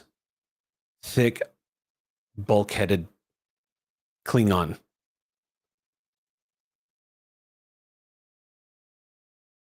Avrali, again, you see the antenna move a little bit, and Avrali leans forward and says, "Is that having an effect, Commander? Are you feeling different?" Yeah, I think so. Kick it up. Aye, sir. Go ahead and bring us up to 20%. A couple of the energy fields begin to emit more and more light, and you can see a little bit of an aura starting to grow around the nodes above.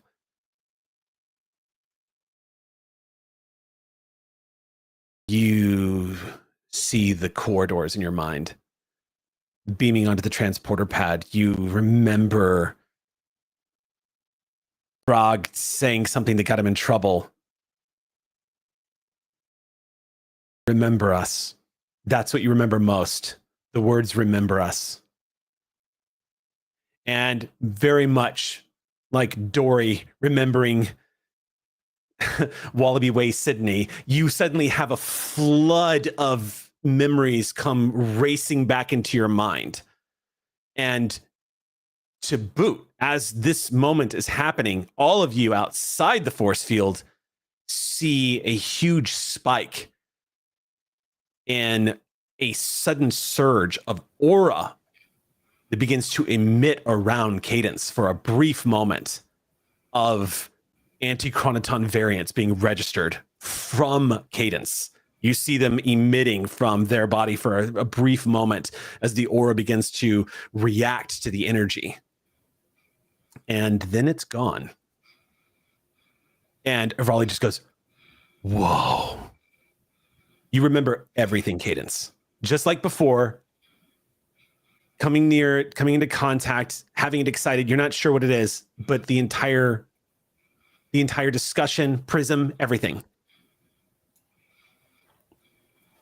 Cadence to Captain. This is Captain Jerry. Ready to make my report, sir. That's a button to go on break. Let's go ahead and take 10 minutes and we'll be back. We'll see you in just a moment.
Welcome back, everybody. We're going to jump right back in from going on our break. We'll say this is a good maybe 45 minutes after the events right before our break, where we are meeting up again in the research laboratory, this time joined by the captain and the first officer. You've just been presented with the findings, and if you'd like to play out the scene, you may. You may also say, I exposit. It's up to you, I think we since exposit. Noir was there for the scenes. But yeah, you've just been given this feedback about this Klingon captain. You have her name, you have what you had before, but now you have like the story of what has happened, and that she might be out there right now if she has taken to heart what it was that Tavine told her to do. You've also been made privy to the fact that there was a bit of an action plan that was set in motion before the officers beamed back to their shuttlecraft, which was that they had the instinct to start looking for places where these old, outdated retro power cells might be found. If there is a place out there that creates or makes them, manufactures or sells them, they are quite old. So it would need to be somewhat of a specialized situation where it might be an old junkyard or maybe a merchant or something else is using them. But yeah, you've been brought up to speed on everything at this point.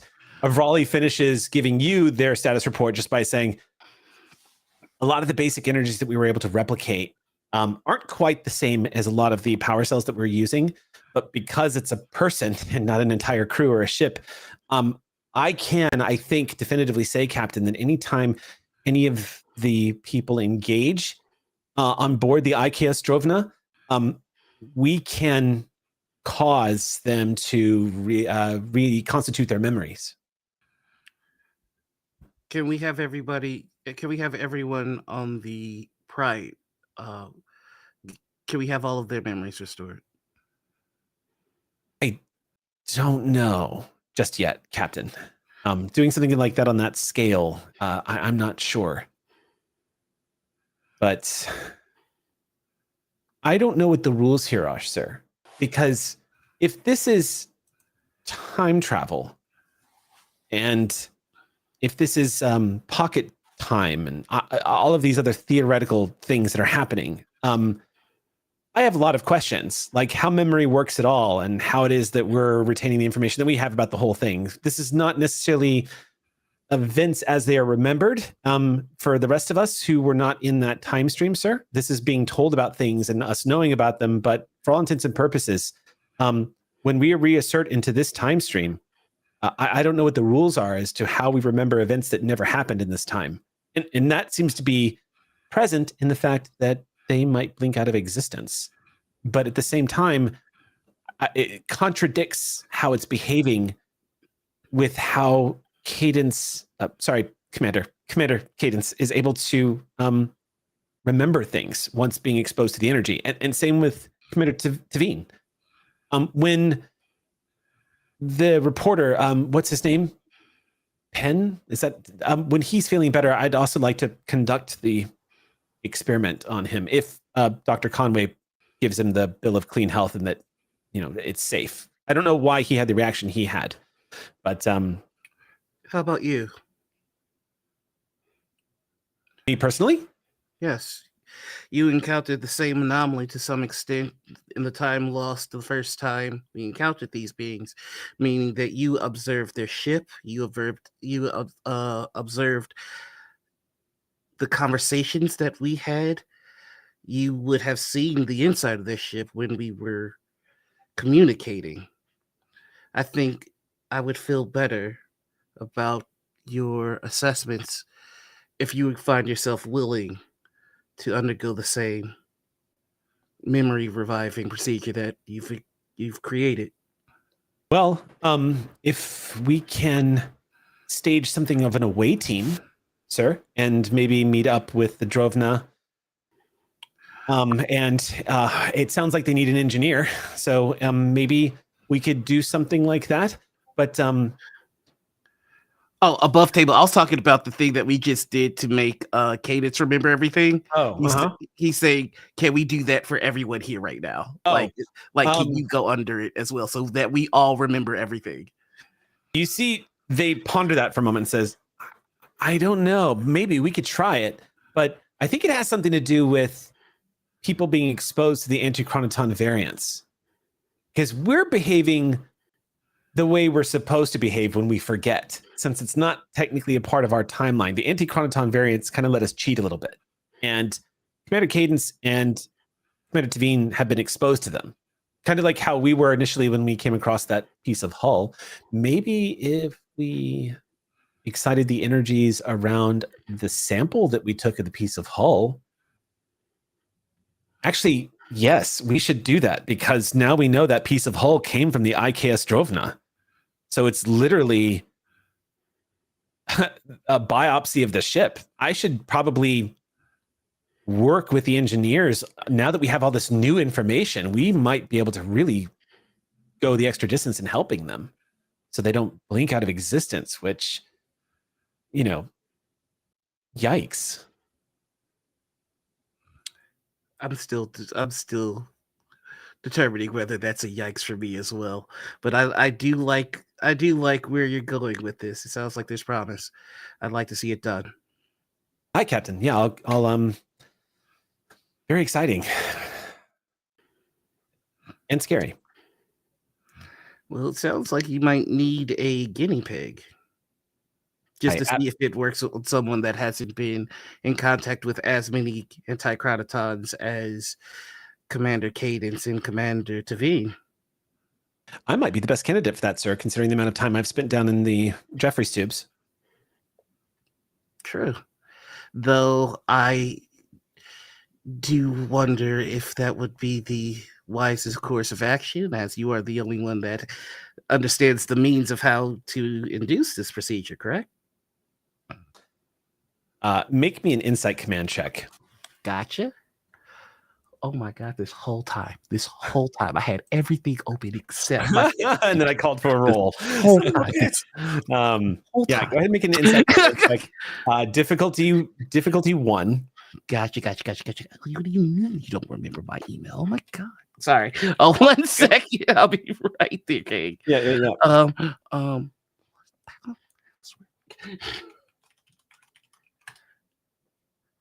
Okay, we're in it.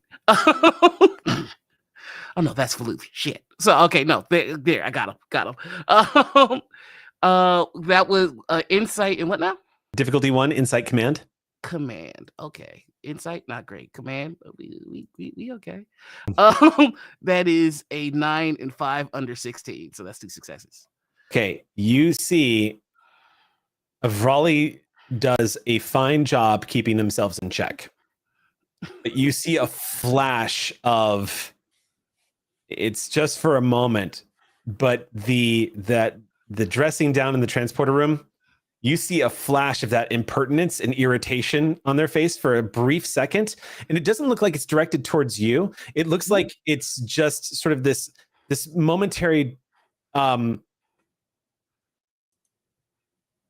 they have a reaction that suggests to you, Captain, they really do not like the idea of being taken out of consideration, and that, to their credit, they compete, they keep their composure. But as an insight command check, you see that they have a moment where you see the disagreement, and you see, sir, if I may, and it's just a suggestion, but yes, being the project head and the most qualified to take the observations firsthand, I would propose that it would be me, Captain. But of course, I will follow orders.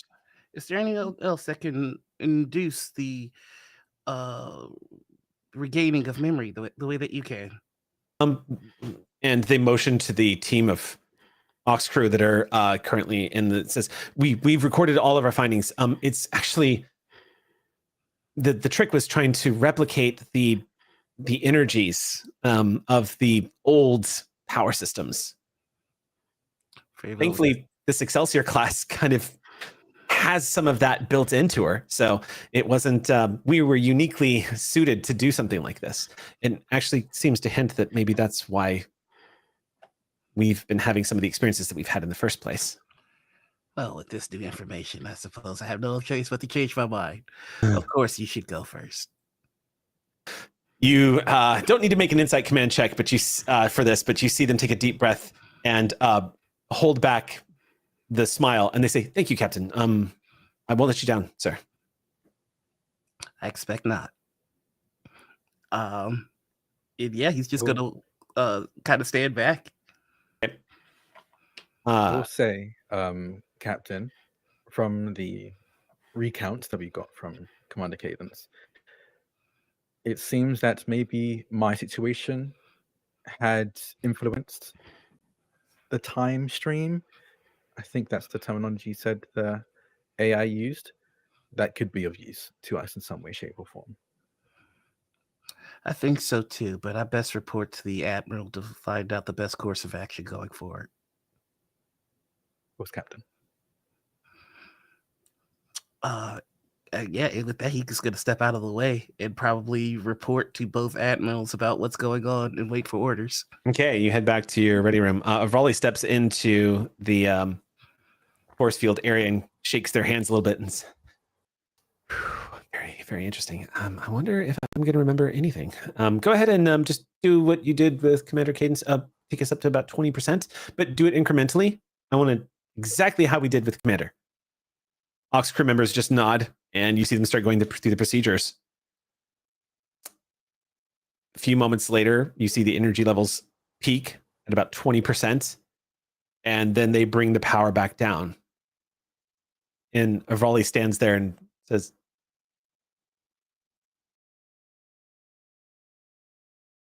"Smells like ozone in here." You didn't get anything? They shake their head, kind of disappointed. No, but that tells us something, so that's good. But no, nothing. Maybe it has something to do with the amount of time that's passed. I mean, that's true too, because antichronotons, especially when there's a temporal event, and they immediately start kind of techno babbling to themselves. This is where it gets beyond my knowledge. I'll turn to Commander Cadence and Commander Tavine. Tavine's been through it already during our expedition, yes? Yeah. There's not much use of me trying then, since I'm in a similar situation to Raleigh over there. I think your encounter in the holodeck might prove up the contrary. Well, I'm more than happy to give it a try. Sure. Yeah. Let's situation the same. You also step into the force field area. And again, incrementally, it is eventually brought up, takes about 10 minutes, incrementally brought up to about 20%. When the energy levels come back down, nothing. I shake my head. Okay, this is telling us something. I just don't know what it is yet. I think at the very least, it means we have to have more direct contact for memories relating to the disappearing ship to come back. Agreed. Captain, if I can, I'd like to put together a proposal for staging the risks and rewards of staging an away team to the IKS Drovna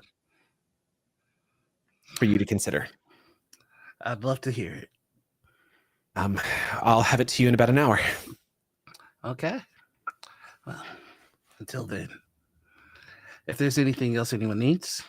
No, thank you, everyone. Avrali turns to you, Cadence and Tavine, and you as well, to Aeon, and just says, thank you, all three of you. Thank you so much for being so good to come down here and do this. I'll let you know if I found out anything else. Let us know about your manual level 1 diagnostic. Oh, yeah, that's the other proposal. Will do. All right. I'm pretty sure as you see Avrali move back over to the research station and join up with the Ox crew, it's the first time really that you've noticed they look really tired. and they immediately go back to work.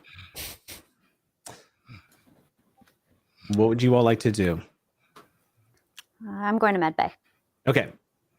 Doesn't have to be much of a thing. Doors open. You see skeletal crew staff in here as, of course, the Pride is still undergoing repairs. You see a couple of engineers in here that are running diagnostics on the medical systems. And Dr. Conway is in here. She is currently seated at her desk. Looks like she has a bowl of snacks and her feet kicked up on her desk and is reading from a data pad. Brog with you or the station medic? What's that? Brog with you or with the station medic, doctor? Sorry, I can't hear you. Is Brog with you or with the station medic? Oh, Brog is on the station. Yeah. So that's the sick bay I'm heading to. Oh, okay. So you're not doing the okay. So you leave the Pride then and beam over to the station. Yeah. Okay. So beaming over to Starbase 16, the expansive medical facility here. As you step in, you see the room that Brog has been put into is separated from the 60 medical beds that are available here on this deck. In the back area, it's observation. And as you approach, the CMO looks up at you and says, "How can I help you?" Just here to check in on Brogbuff Pen. Are you the crew member from the USS Pride that called in the medical emergency? Yes, I am. Okay. Well, welcome. Yes, I'll lead you on in there. He's doing fine. He's stabilized and types in code, and you see doors open, steps inside. Brog looks conscious and is currently laying in bed and has a data pad in front of them. And judging from the activity of their hand dancing across the surface of that data pad, it looks like they're writing. Okay. As soon as you walk in, you see the typical acidic, irritated look of a Tellarite that is borderline filled with an all-out, how do I put this? He looks like he wants to throw a fit. Okay. And I'm utterly unfamiliar with him. the CMO says to you under his breath as he leads you in, he says, he's in a bit of a mood. And as soon as he sees you and goes, "There you are. Someone want to tell me what the hell happened?"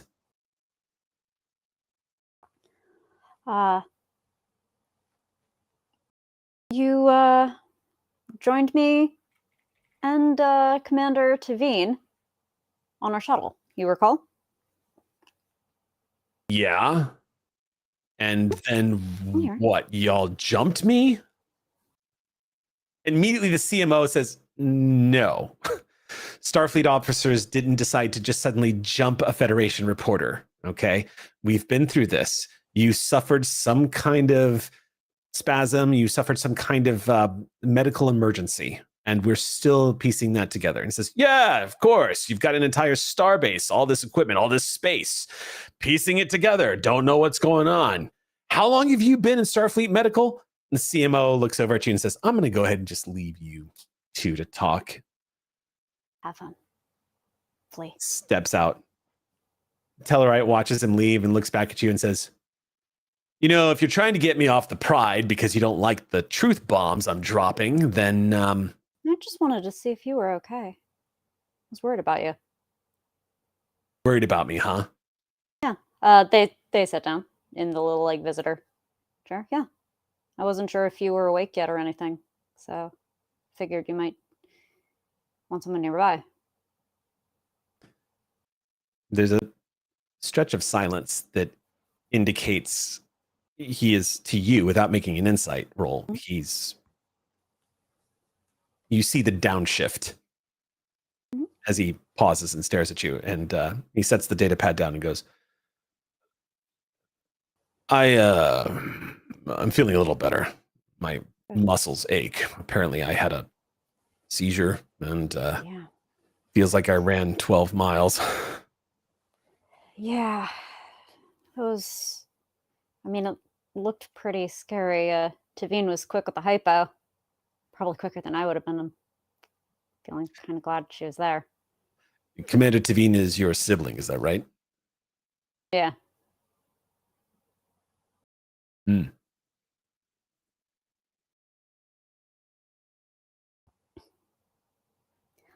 There's some scientific explanations and some stuff that'll help back on the ship when you're ready. But in the meantime, would you like company? Mm. All If right. you'd prefer not, I'm more than happy to go. I don't want to Oh, infringe on stop your it. space. He sets the data pad down. You can be assertive with me. I appreciate it. I prefer it. Well, careful what you wish for. I'm just saying, one of the things that irritates the hell out of me about a lot of people in Starfleet, they take too much time being considerate. Just do something for... Oh, here I am, aren't I? Did something. Visited you. Hmm. You see him wrap his fingers in the data pad for a second and says,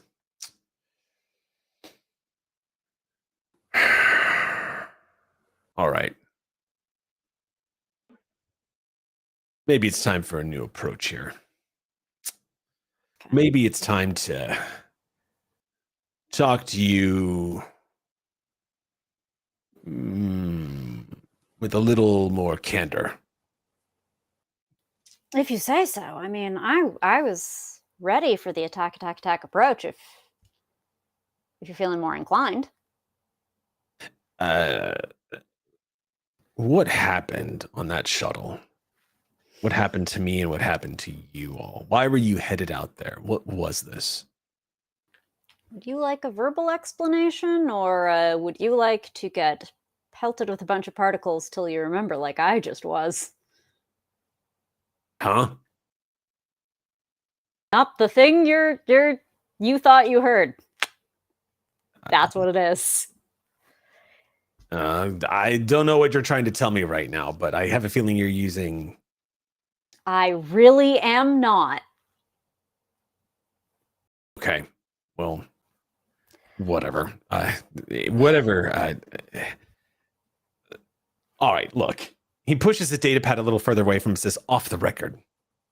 Sure. They put their pad down as well. You and your sibling, which that's a whole interview I'm going to want to talk about later. You and your sibling, you jump into this shuttlecraft. Yeah. You log a flight plan, even though there was no scheduled departure time, and you head out of the USS Pride into the middle of nowhere. You don't set course or jump anywhere. You just kind of steer the shuttlecraft out in the middle of nowhere. Sounds right so far. The next thing I remember was, well, waking up here in the medical bay. Yeah. And they told me you flew me back and that I had some kind of medical emergency. Yeah. Okay. Why were you out there? What was the purpose of that? What was happening? Can you tell me? We're off the record right now. What is Starfleet protocol visa? This feels like it could fall into protected information from Federation's civilians, but it seems like it is within Cadence's, like, Cadence knows basic Starfleet protocol. I mean, it's great that you're asking this, Sam, because it is a gray area. I mean, this is technically not classified, but Starfleet this isn't Section 31 or Starfleet intelligence, but you don't know what you're dealing with and you're not sure what you ran into, but it's kind of right now it's officer's discretion. But the real question is this off the record? I would say a command insight check, because you are talking to a reporter who has a history of writing sensationalist headlines that seem to work against the greater good of the USS Pride. That I don't need to roll an insight check for. I am confident with whatever my read is. If a reporter says off the record and they don't mean it, they never ever get anyone to say anything to them That's Again, right. one of the most sacrosanct things for journalists is to hold to that. And I am happy to continue letting Cadence operate on that assumption. Okay. Because even if they doubt their read, I think, Okay. you go with the belief. Okay. And in that case, the answer to your question is there has been no order, and he was a part of this. So there's nothing explicitly telling you, there's no explicit rule here saying you cannot tell him.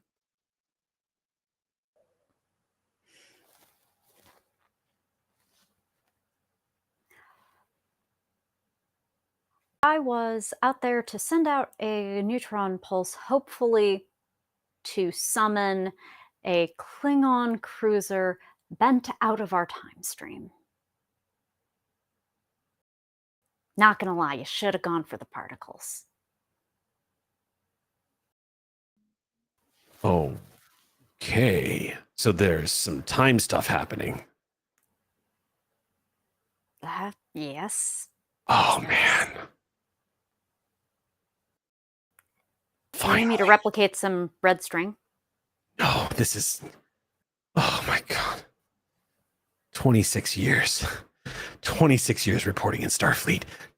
Hearing all these stories. Seeing all the reports come in. Nothing like this ever happens. Ever. Oh, Finally. you're not a fanboy for this stuff, are you? Are you kidding? You think I became a journalist to want to travel on starships so I could report about what comet you guys scanned? I've been looking forward to something like this my entire life, and I can't remember it. I don't know what these particle things you're talking about is, but I want my ass into whatever place those particles are at, and I want to get hit with them until I remember every damn thing that happened.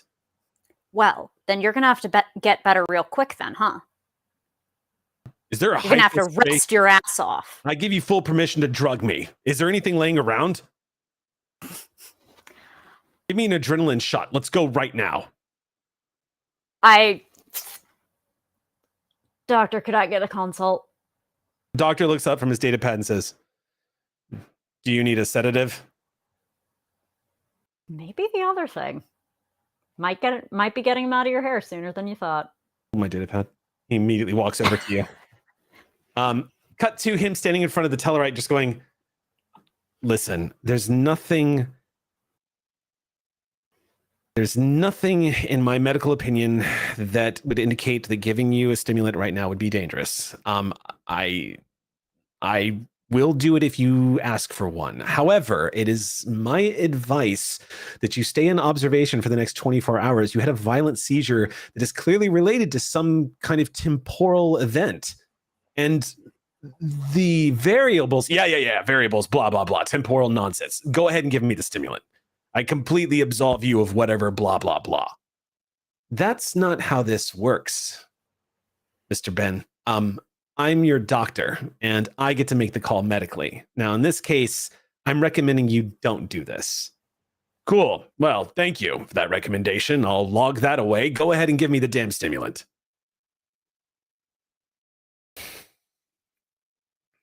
All right. And he moves over and says, "You're going to feel some tingling, and then you are going to have the biggest caffeine high you've had in a while. When the stimulant wears off, you might feel some drowsiness. It's a standard side effect. If you experience anything like you experienced on the shuttle, come running back to you. Yeah, I gotcha. Or shaking back to whatever." I'm a little disturbed by how not serious you're taking this, but he gives him the hypo and says, "It's against my recommendation. You are free to go." Shall we? Tellarite swings his legs over the side and hops down and grabs his data pad and looks at your arm and goes, "We shall." And puts his arm, hooks your arm.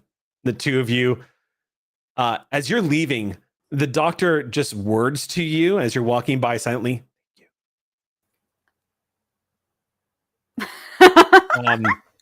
Okay. And you leave with Tellarite in tow.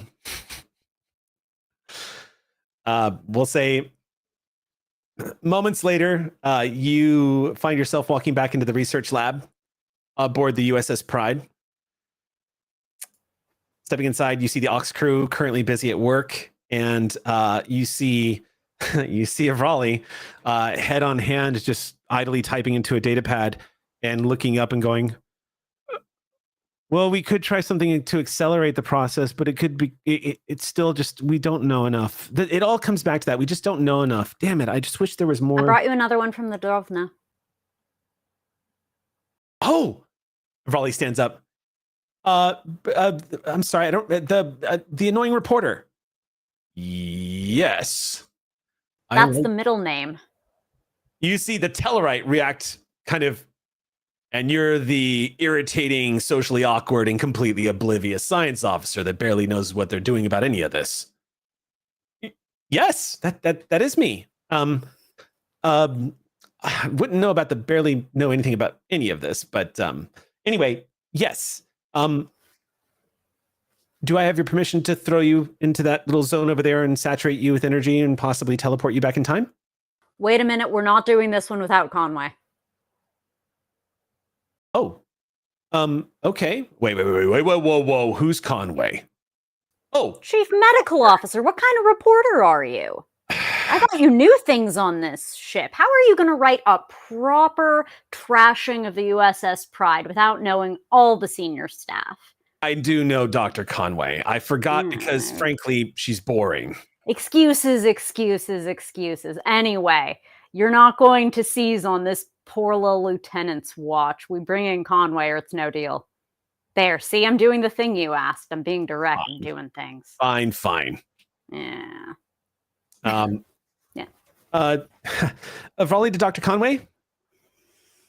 Yes, Lieutenant, go ahead. We're about to conduct another experiment here on deck 14 in the lab, and well, we have our reporter frenemy that's currently in here volunteering to be saturated with more things to excite the possibility of contaminant anti-chronoton variants. Do you think you could come down here and just make sure that he doesn't blink out of existence?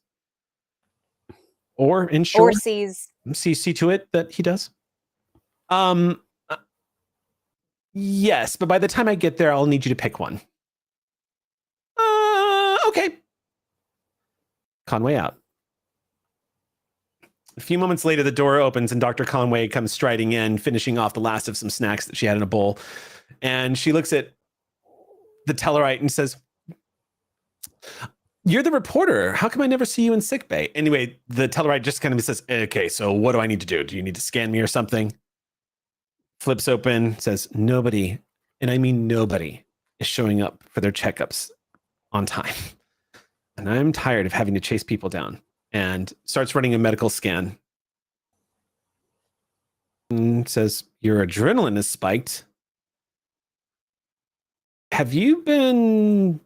Hit with a stimulator, but on the station? Yes, he has. I was going to say juicing, but that makes more sense.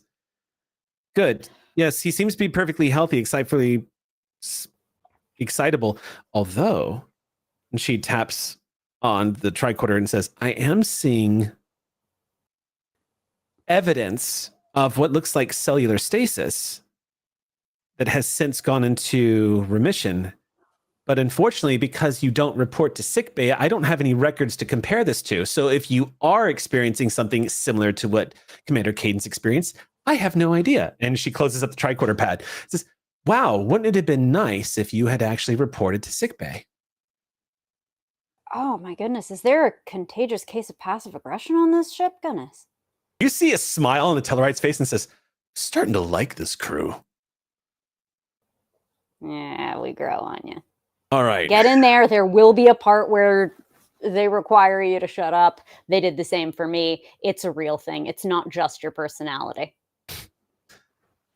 And steps in.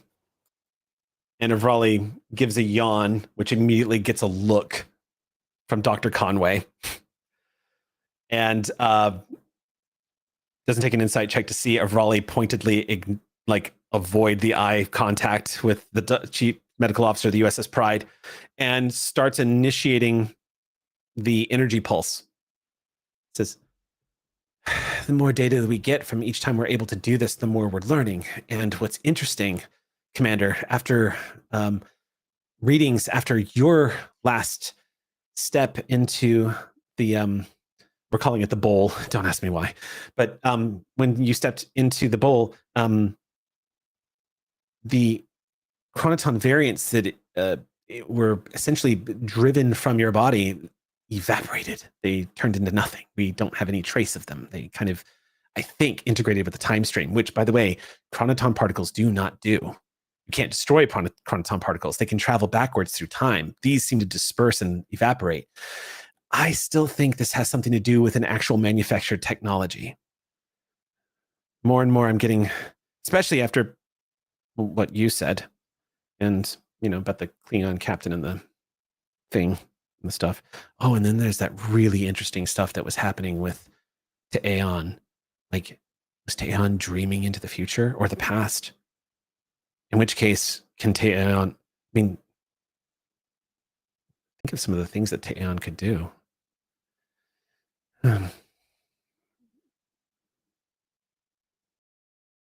I'm so sorry.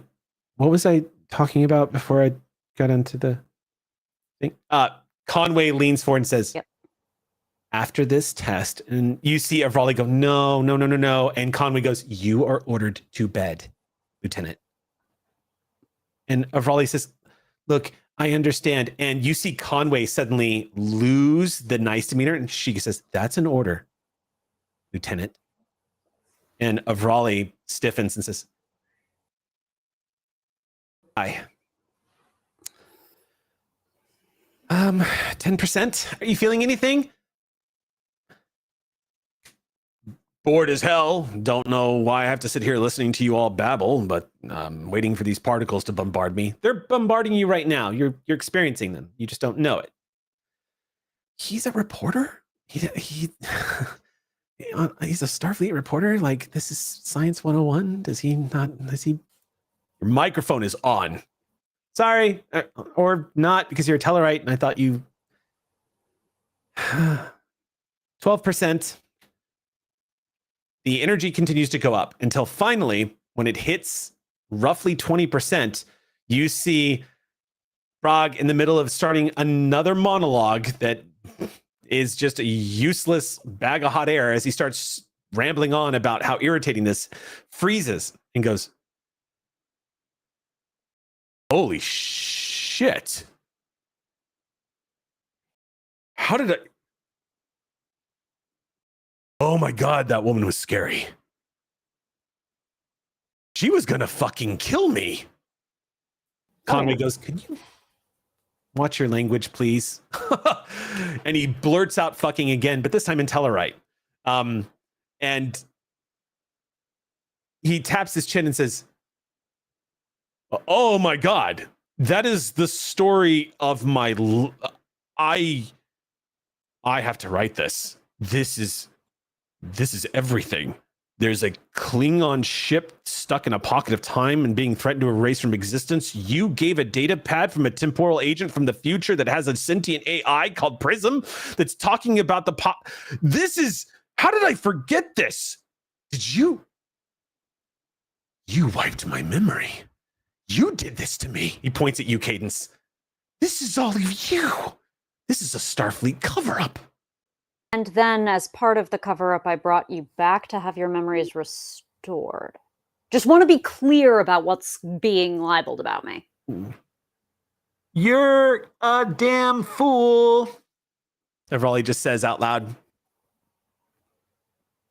Don't say the quiet part out loud. Avrali goes, I don't like being mean to people, but Tellarites like it, so it's an opportunity for me to sort of flex a social muscle. And Cultural competence, okay.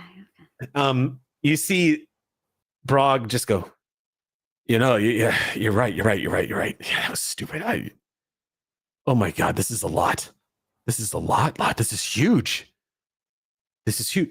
Is your sibling okay? They didn't have a seizure. No, they were okay. No, she helped you. Right. The hypospray. I remember hitting the floor. Oh my gosh. Hey, you guys saved my life. Thank you. You're welcome. Would you be willing to help us? You're an investigative reporter. If anyone can find information about those power cells. The power Maybe cells. help some people.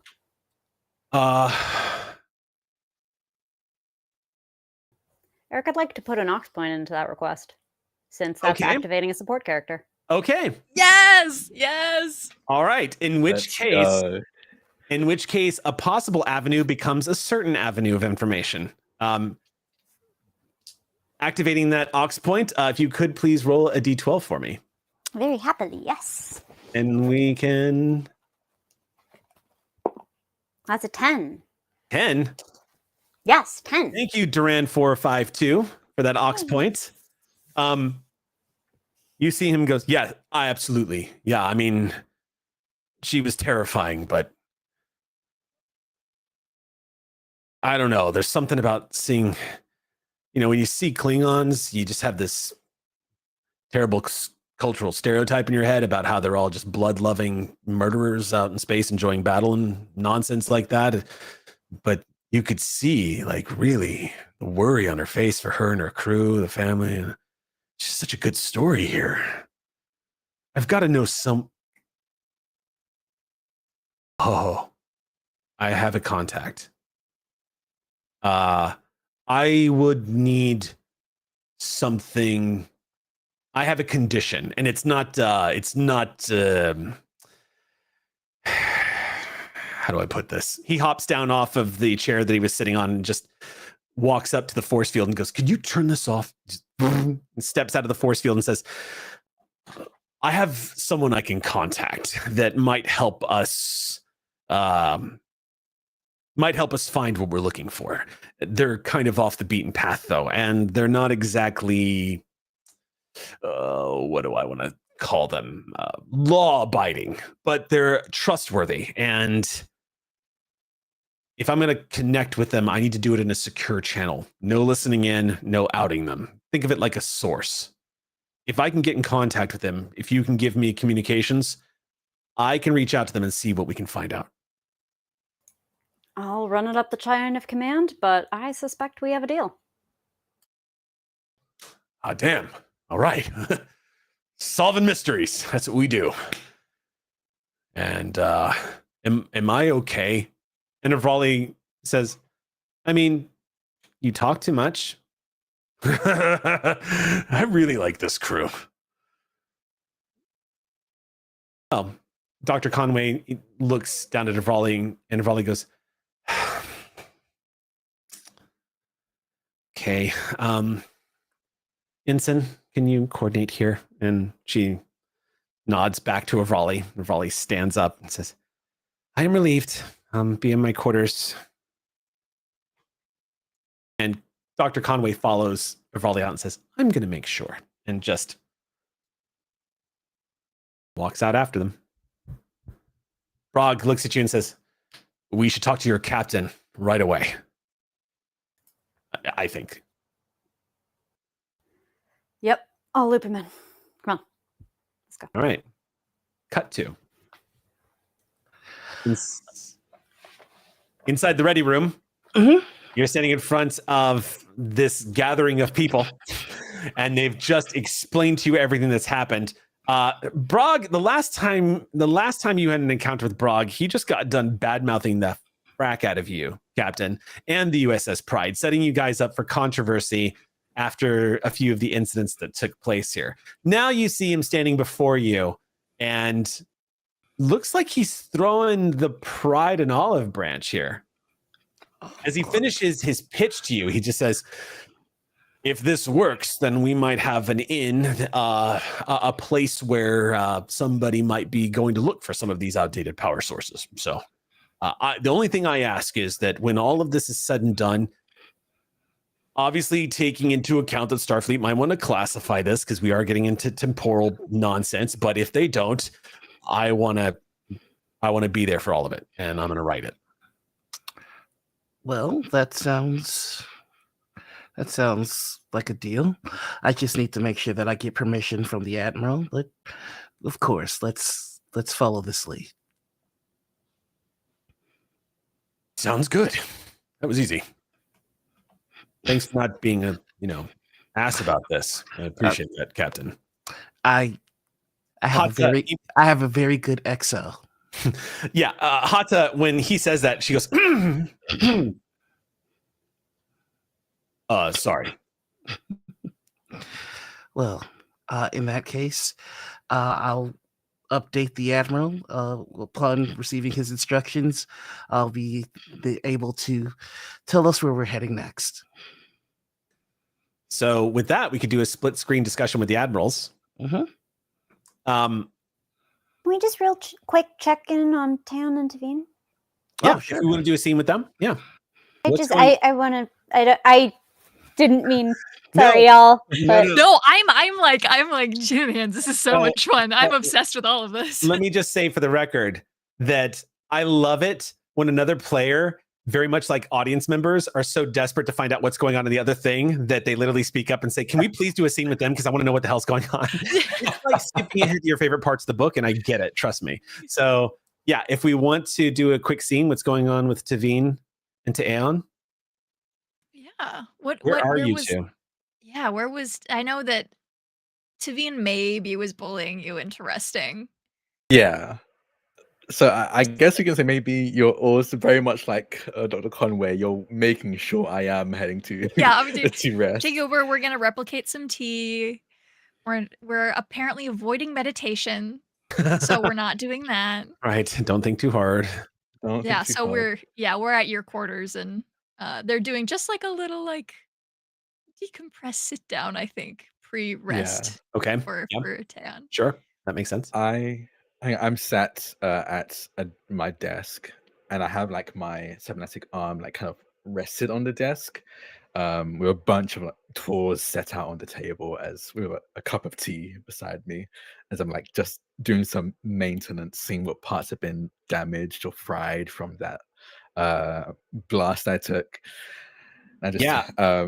Real quick, just so you know, you've been kind of surprised to see that there is no damage done to your cybernetics at all. In fact, the cybernetic part of your pectoral muscle looks like it hasn't been touched, even though the rest of your organic skin looks like it was damaged. It's a peculiar effect.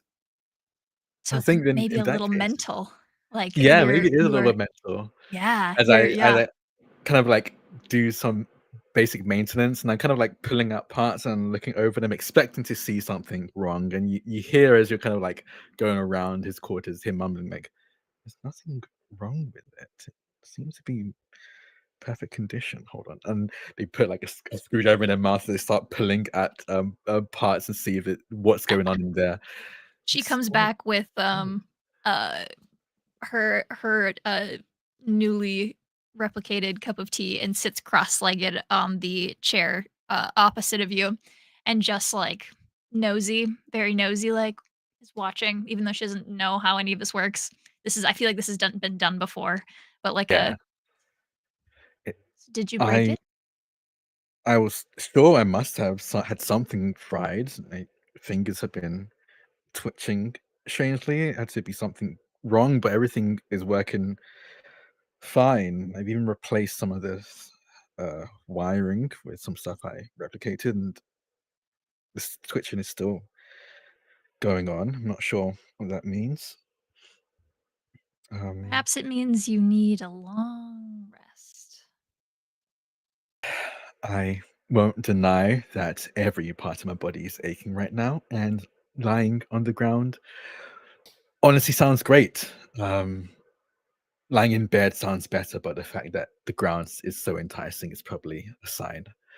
We could split the difference, go for the sofa if you really need to.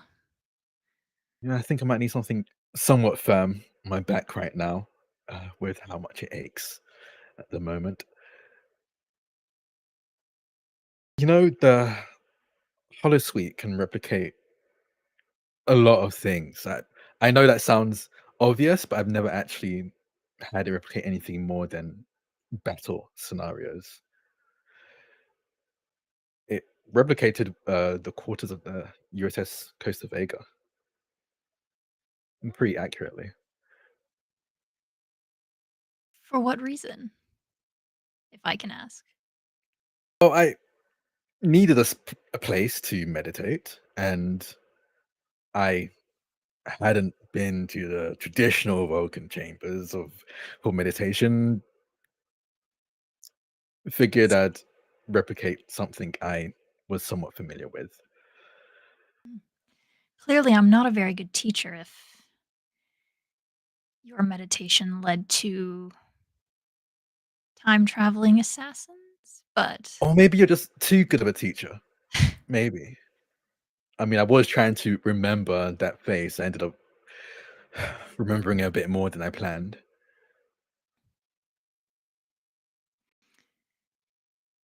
it was the same Jem'Hadar that we I saw guess at that's it. the. I actually need to check. Was it this exact the one that shot me across the holosuite? It was the same Jem'Hadar that I'd seen in that vision, right? That is going to take an insight check. Because to be blunt, Terrified. Jem'Hadar are genetically engineered and have very few variations. They do have distinctive crests and teeth on their ridges and whatnot, and many of them do look quite different. They do come in all colorations of lavender, deep purples, light, and even bright skin. But it's not always easy to see. And in the environment that you were looking at was, if you remember correctly, very blurry and very kind of hazy. So We've had 3 sightings, right? It was the one from the ship during the mind meld, the one that shot him, and then mhm. the The one one I that he stabbed. saw talking. The The one one you that he saw on the stabbed, bridge, yeah. you got a good close-up look of. Yes, The yeah. one that shot you on the holodeck and the one that you stabbed, those are both of them. It's a little fuzzy. So I'll roll for it. Okay. I'll risk Yeah. rolling. I'm gonna set the Oh difficulty. God, yeah. I'm you're going right. to I'm gonna go ahead and set the difficulty of this at 4, and I'm gonna say Whoa. this is gonna be a reason. Yeah, I don't think this would be insight. I think this is gonna be a reason of trying to well, maybe I could see an argument for insight, honestly. But I'm down for no, either. I think a recall. This is not an in the moment trying to gauge motivation.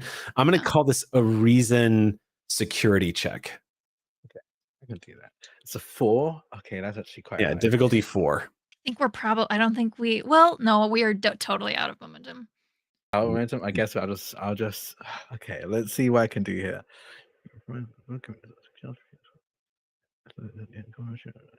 I have truly nothing. I have to roll 2 ones. Threat does literally exist. Yeah, you That can is give. true. You can give threat. I'll give you 3 threats. I can get 2 more Whoa. dice. Because 1 and then 2 for the second one, right? Yeah, that is right. Yeah. This is why getting y'all Vulcans together is a bad idea. See, now you've given 3 threat. Now our Jem'Hadar is gonna come out of the walls. and fight us both. I just want everyone to see the pipeline here. Wait, Yeah. Before you do this, I'm gonna throw a stipulation onto this because the truth of the matter is that what you're doing, awarding me threat, is a significant course of action in order to get the bonus to this roll. So, because we're approaching the end of the session, I'm going to stipulate the threat that you are about to award me will carry over into the next session, and I will bank it. I'm fine. So I'm going to bank that threat and go ahead and make your roll.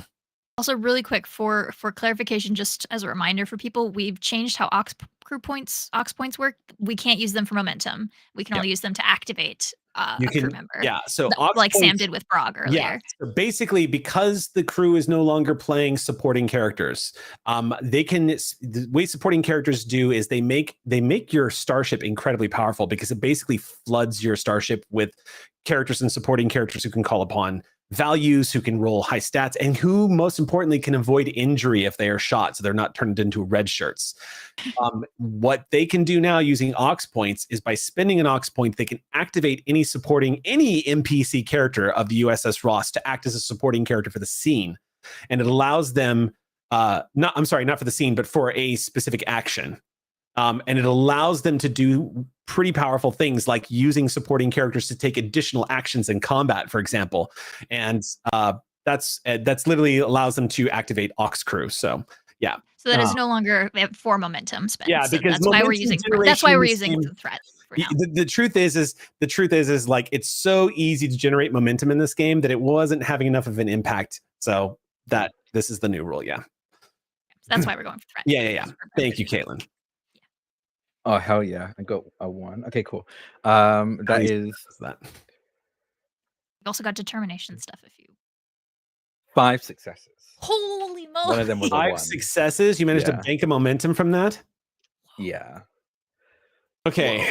Whoa! Is it a sigh?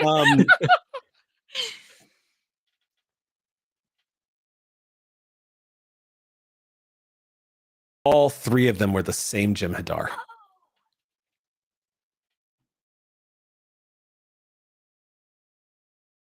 As you kind of watch Taeon, their brows furrow a little bit as they try to remember.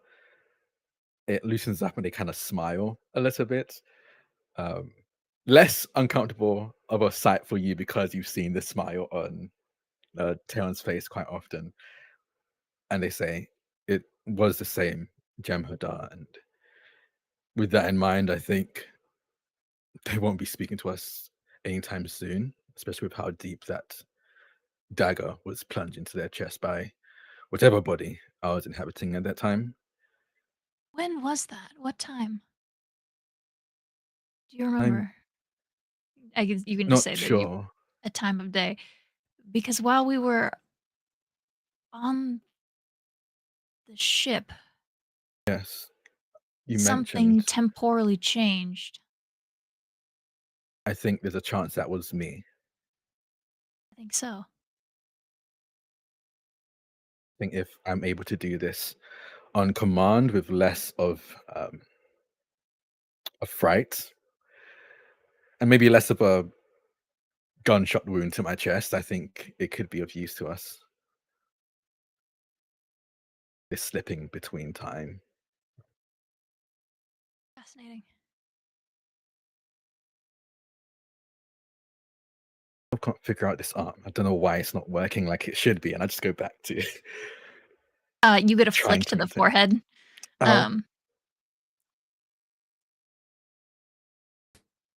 You probably need to rest. Rest, yes. Okay. Might Good need- night. I start like taking tools one by one, like out of your, like off your desk. You're like, oh no, like. In this moment, it is worth noting to Aeon that the behavior is you, as somebody who does not follow the ways of Sorok and who does not follow the way of Kolinar, you know that that's not necessarily the same on the other side of the table. But the behavior right now of your friend is you're emotionally, you are in touch enough with your emotions and capable of understanding without having to make an insight roll that, and this is just above board narration of observation, because Savine seems to be quite incapable of holding back their affection and basically looking after you. And if you didn't know any better, as a security officer and a tactician, as somebody whose job it is to try to see 3 moves ahead of your opponents, you've gotten quite good at anticipating what people think and feel, especially in intense moments. You don't know them that well, but it does not take a stretch of the imagination in this moment. The contrast of behavior for your fellow Vulcan friend. You can see a little bit of that childhood with Cadence crop up here, giving you a snapshot of what it must have been like for those two. But more importantly, that they're treating you like this. It occurs to you in that moment that without saying a word, and perhaps without even admitting it to themselves, Savine just called you a brother.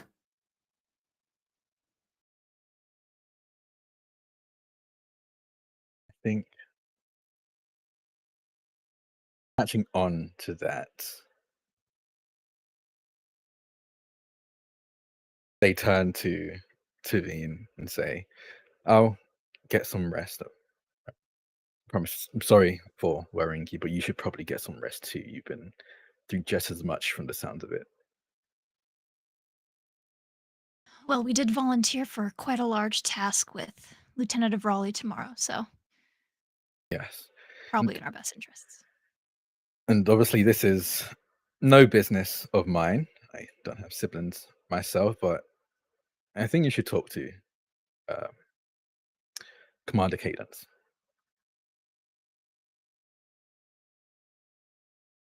In regards to I'll be frank because I think you do prefer that. I know that about you. About your time when you weren't in contact with them.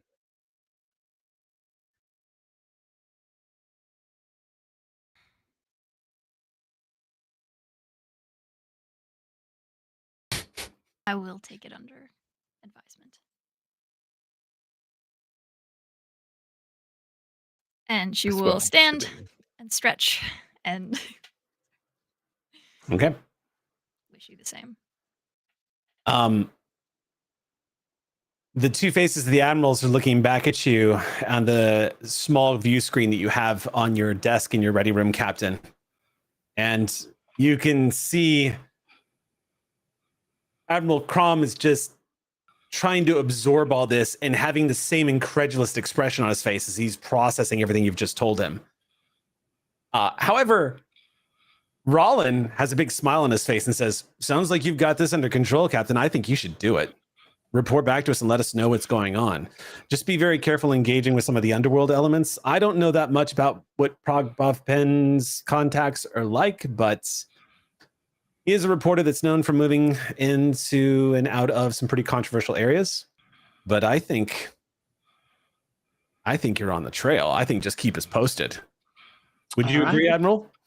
Admiral Crom says, "I'm not going to lie. I'm mostly following this at this point because I've got to know. And I also want to know if there is an imminent threat. I need to know if somebody's attacking colonies and stealing power cells, even if it's out of the jurisdiction of the Federation. We should be knowledgeable if there's anything like this happen, especially on the Romulan frontier. There's enough going on right now and enough resources being expended trying to help people move and distance themselves from that damn star. I think this is what the Pride was originally meant for. Do you concur, Admiral?" And Rollin just says, "This is what I've been singing the whole time.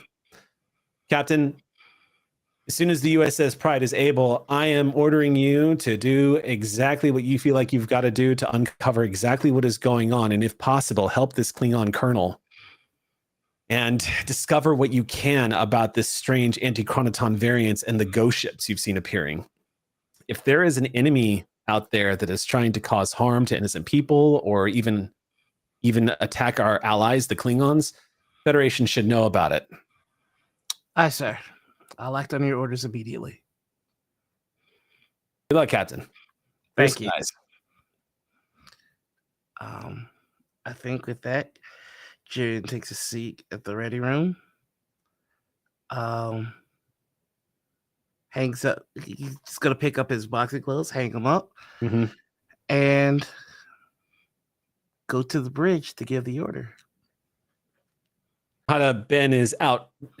Hada Ben, your XO is one of 3 people on the bridge right now. The view screen is off, and you see some panels have been opened up, and engineers are laying on their backs underneath, like the helm, and working on maintenance and whatnot. People running systems checks, and Hata Ben handing back data pads as she's sitting in the captain's chair. When she sees you step out of your ready room, she says, "Captain on the bridge?" Everybody immediately turns and looks. She walks over and she cranes her head and says, "Judging from the look on your face, Captain, I suspect the meeting went well." We've received our orders. We'll be heading off to, or we'll begin contacting Brog's contact as soon as we are ready and able.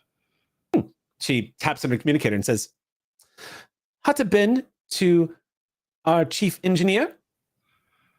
There's a brief moment and you hear almost through the static of like a comm system, a bit of a like interference coming through, and then you hear Commander Pavin say, "Never been referred to without my name like that, Commander. Yes, this is Commander Pavin. What can I do for you?" I was wondering if we might be able to use our long-range communications array for a secure channel transmission. That shouldn't be a problem. The communication array wasn't affected. Good. Next question. How much more time do you require before the USS Pride can leave space dock? 5 days, but you probably don't have 5 days, so maybe 2. 2 days. Hurry up. We're leaving. Yes, ma'am. Good. How's it been out? Taps the communicator and says, "I'll see to it, Captain." Thank you.